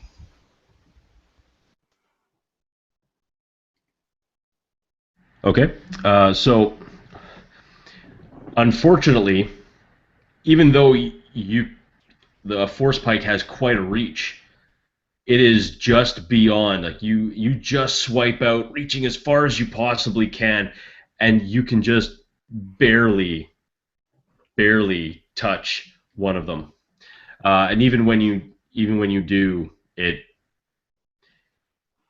the force, like the actual force pike itself, when it touches the generator, you just hear this resonant hum, and it's a quiet resonant hum, and it gets louder and louder, and they all begin to resonate with this, and as you see it's humming, Celine, you see one of the rifles is beginning to kind of lift off your back and float a bit. Okay. Right, now, correct me if I'm wrong, but it is possible to set blaster weapons to overload, is that correct? Yes, it's completely possible. Okay, in which case, since I doubt we're going to be able to make it out of here, what I'm going to do is, as the rifles are sort of being lifted off, I'm going to set them to overload and effectively just let them get magnetized onto the side of these things. I like that. I think that's a brilliant idea. Now, the only thing is, I will need you to make me a mechanics check. Spending time in the rebellion, you have some knowledge. It's be a difficulty of 2. Okay. That everything cancels out, so it's just nothing. Okay. So, although, tinkering around with it, it doesn't seem to want to overload, but for some reason, you do manage to get it sparking a bit.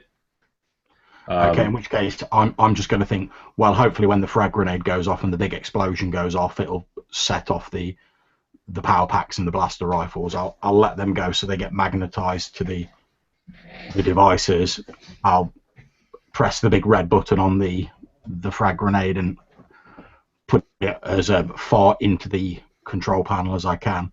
Then I'm just going to turn around, gesture at the door, and turn to Varric and say, "Shall we leave?" As he turns to say that, I'm already running for the door. Good idea. I'll follow after him. And you guys jump in the turbo lift. You take the turbo lift down, and opening it up to the hangar, you see a pretty amazing sight. You start seeing pieces of construction equipment starting to float. It's almost in a zero gravity environment.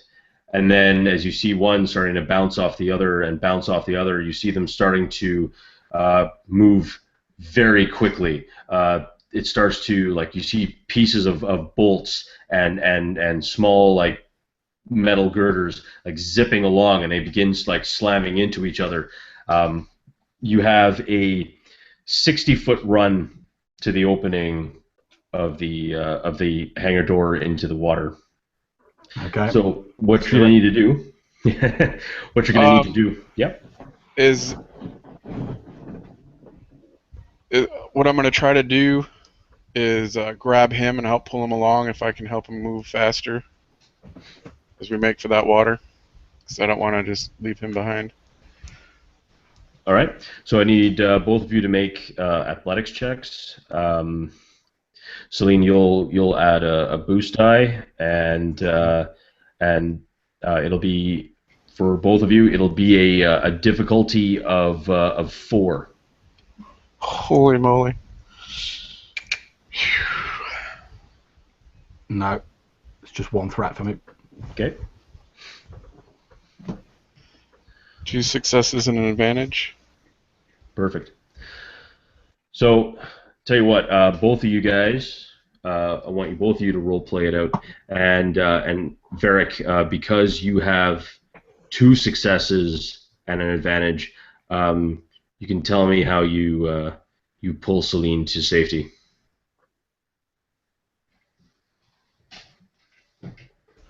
Well, if he doesn't mind, I guess I'll narrate what his trouble was. Is basically he stumbles and pitches forward to the floor, and as I'm dragging him along, I'm basically, without stopping, I'm just going to grab 2 fistfuls of his clothing, and as I'm running, basically toss him towards the water.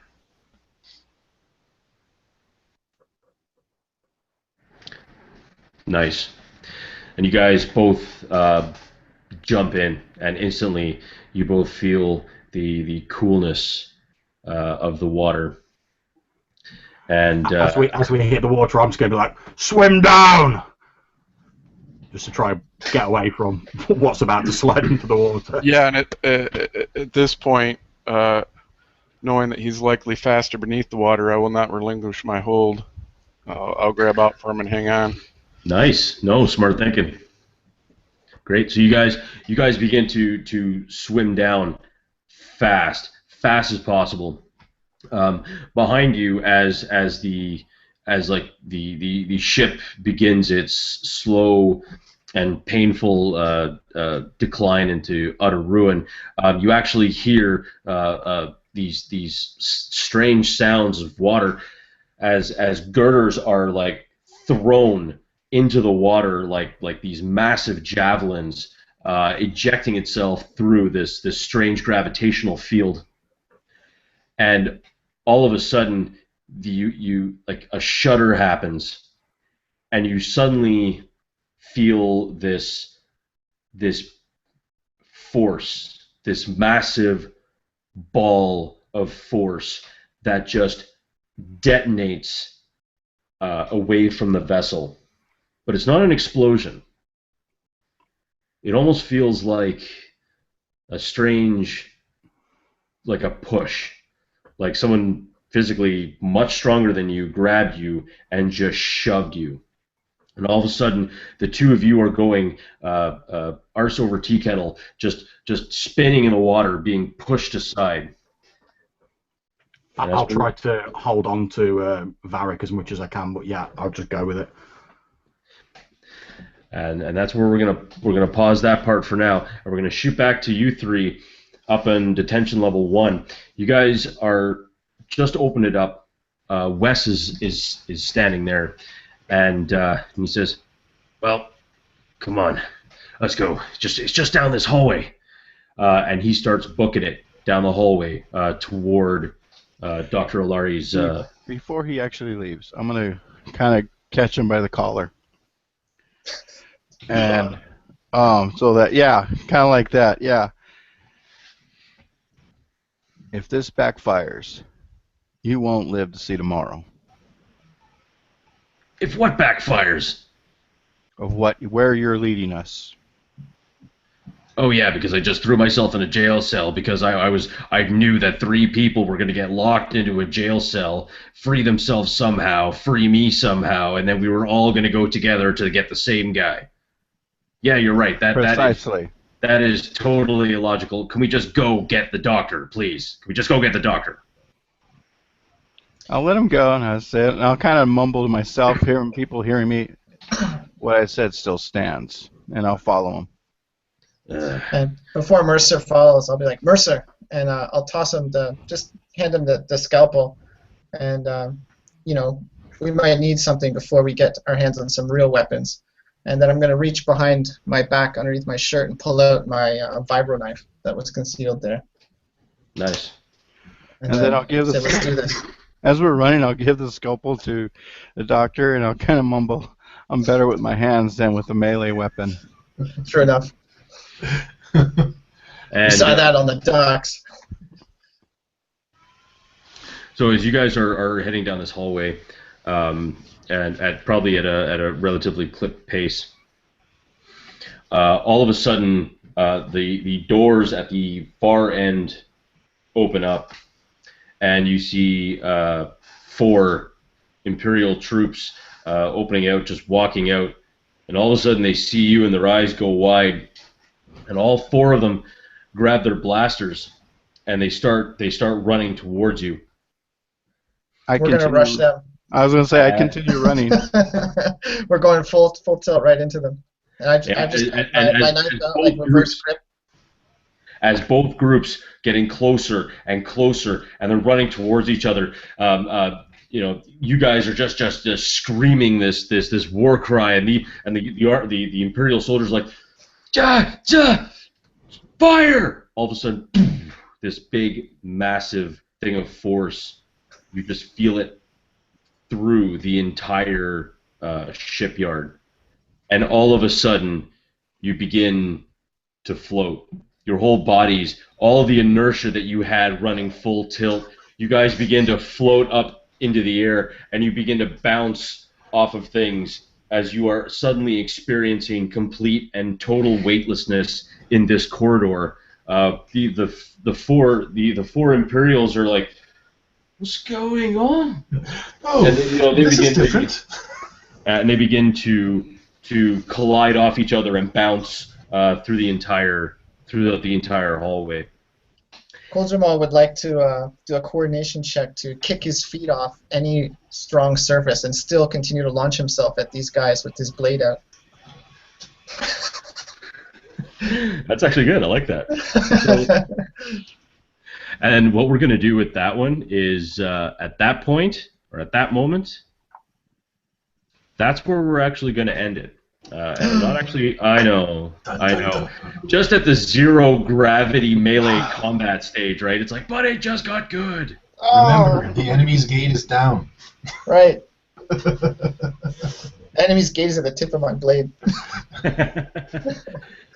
And what we'll do is we will pick this up in 2 weeks' time, or at least we will discuss as to when our next episode would be. I just want to say thanks to everyone who watched tonight. I hope you guys had a great time. I know I certainly had a lot of fun watching these guys blow stuff up and cause a general ruckus in the area. Also, at some point in January, please check out for a one-shot that's going to be based upon this campaign. And yeah, you guys can watch it. Featuring some pretty awesome players, and I am very excited to be running that as well. Also through the Tides of Change.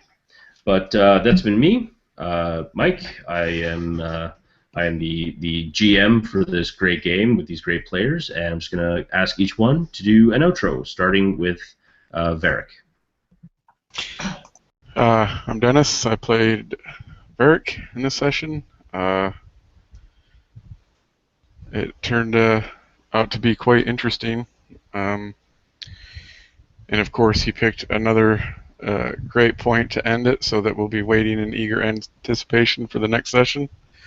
I want to thank the GM and my fellow players for another exciting adventure. Excellent. Coach Ball?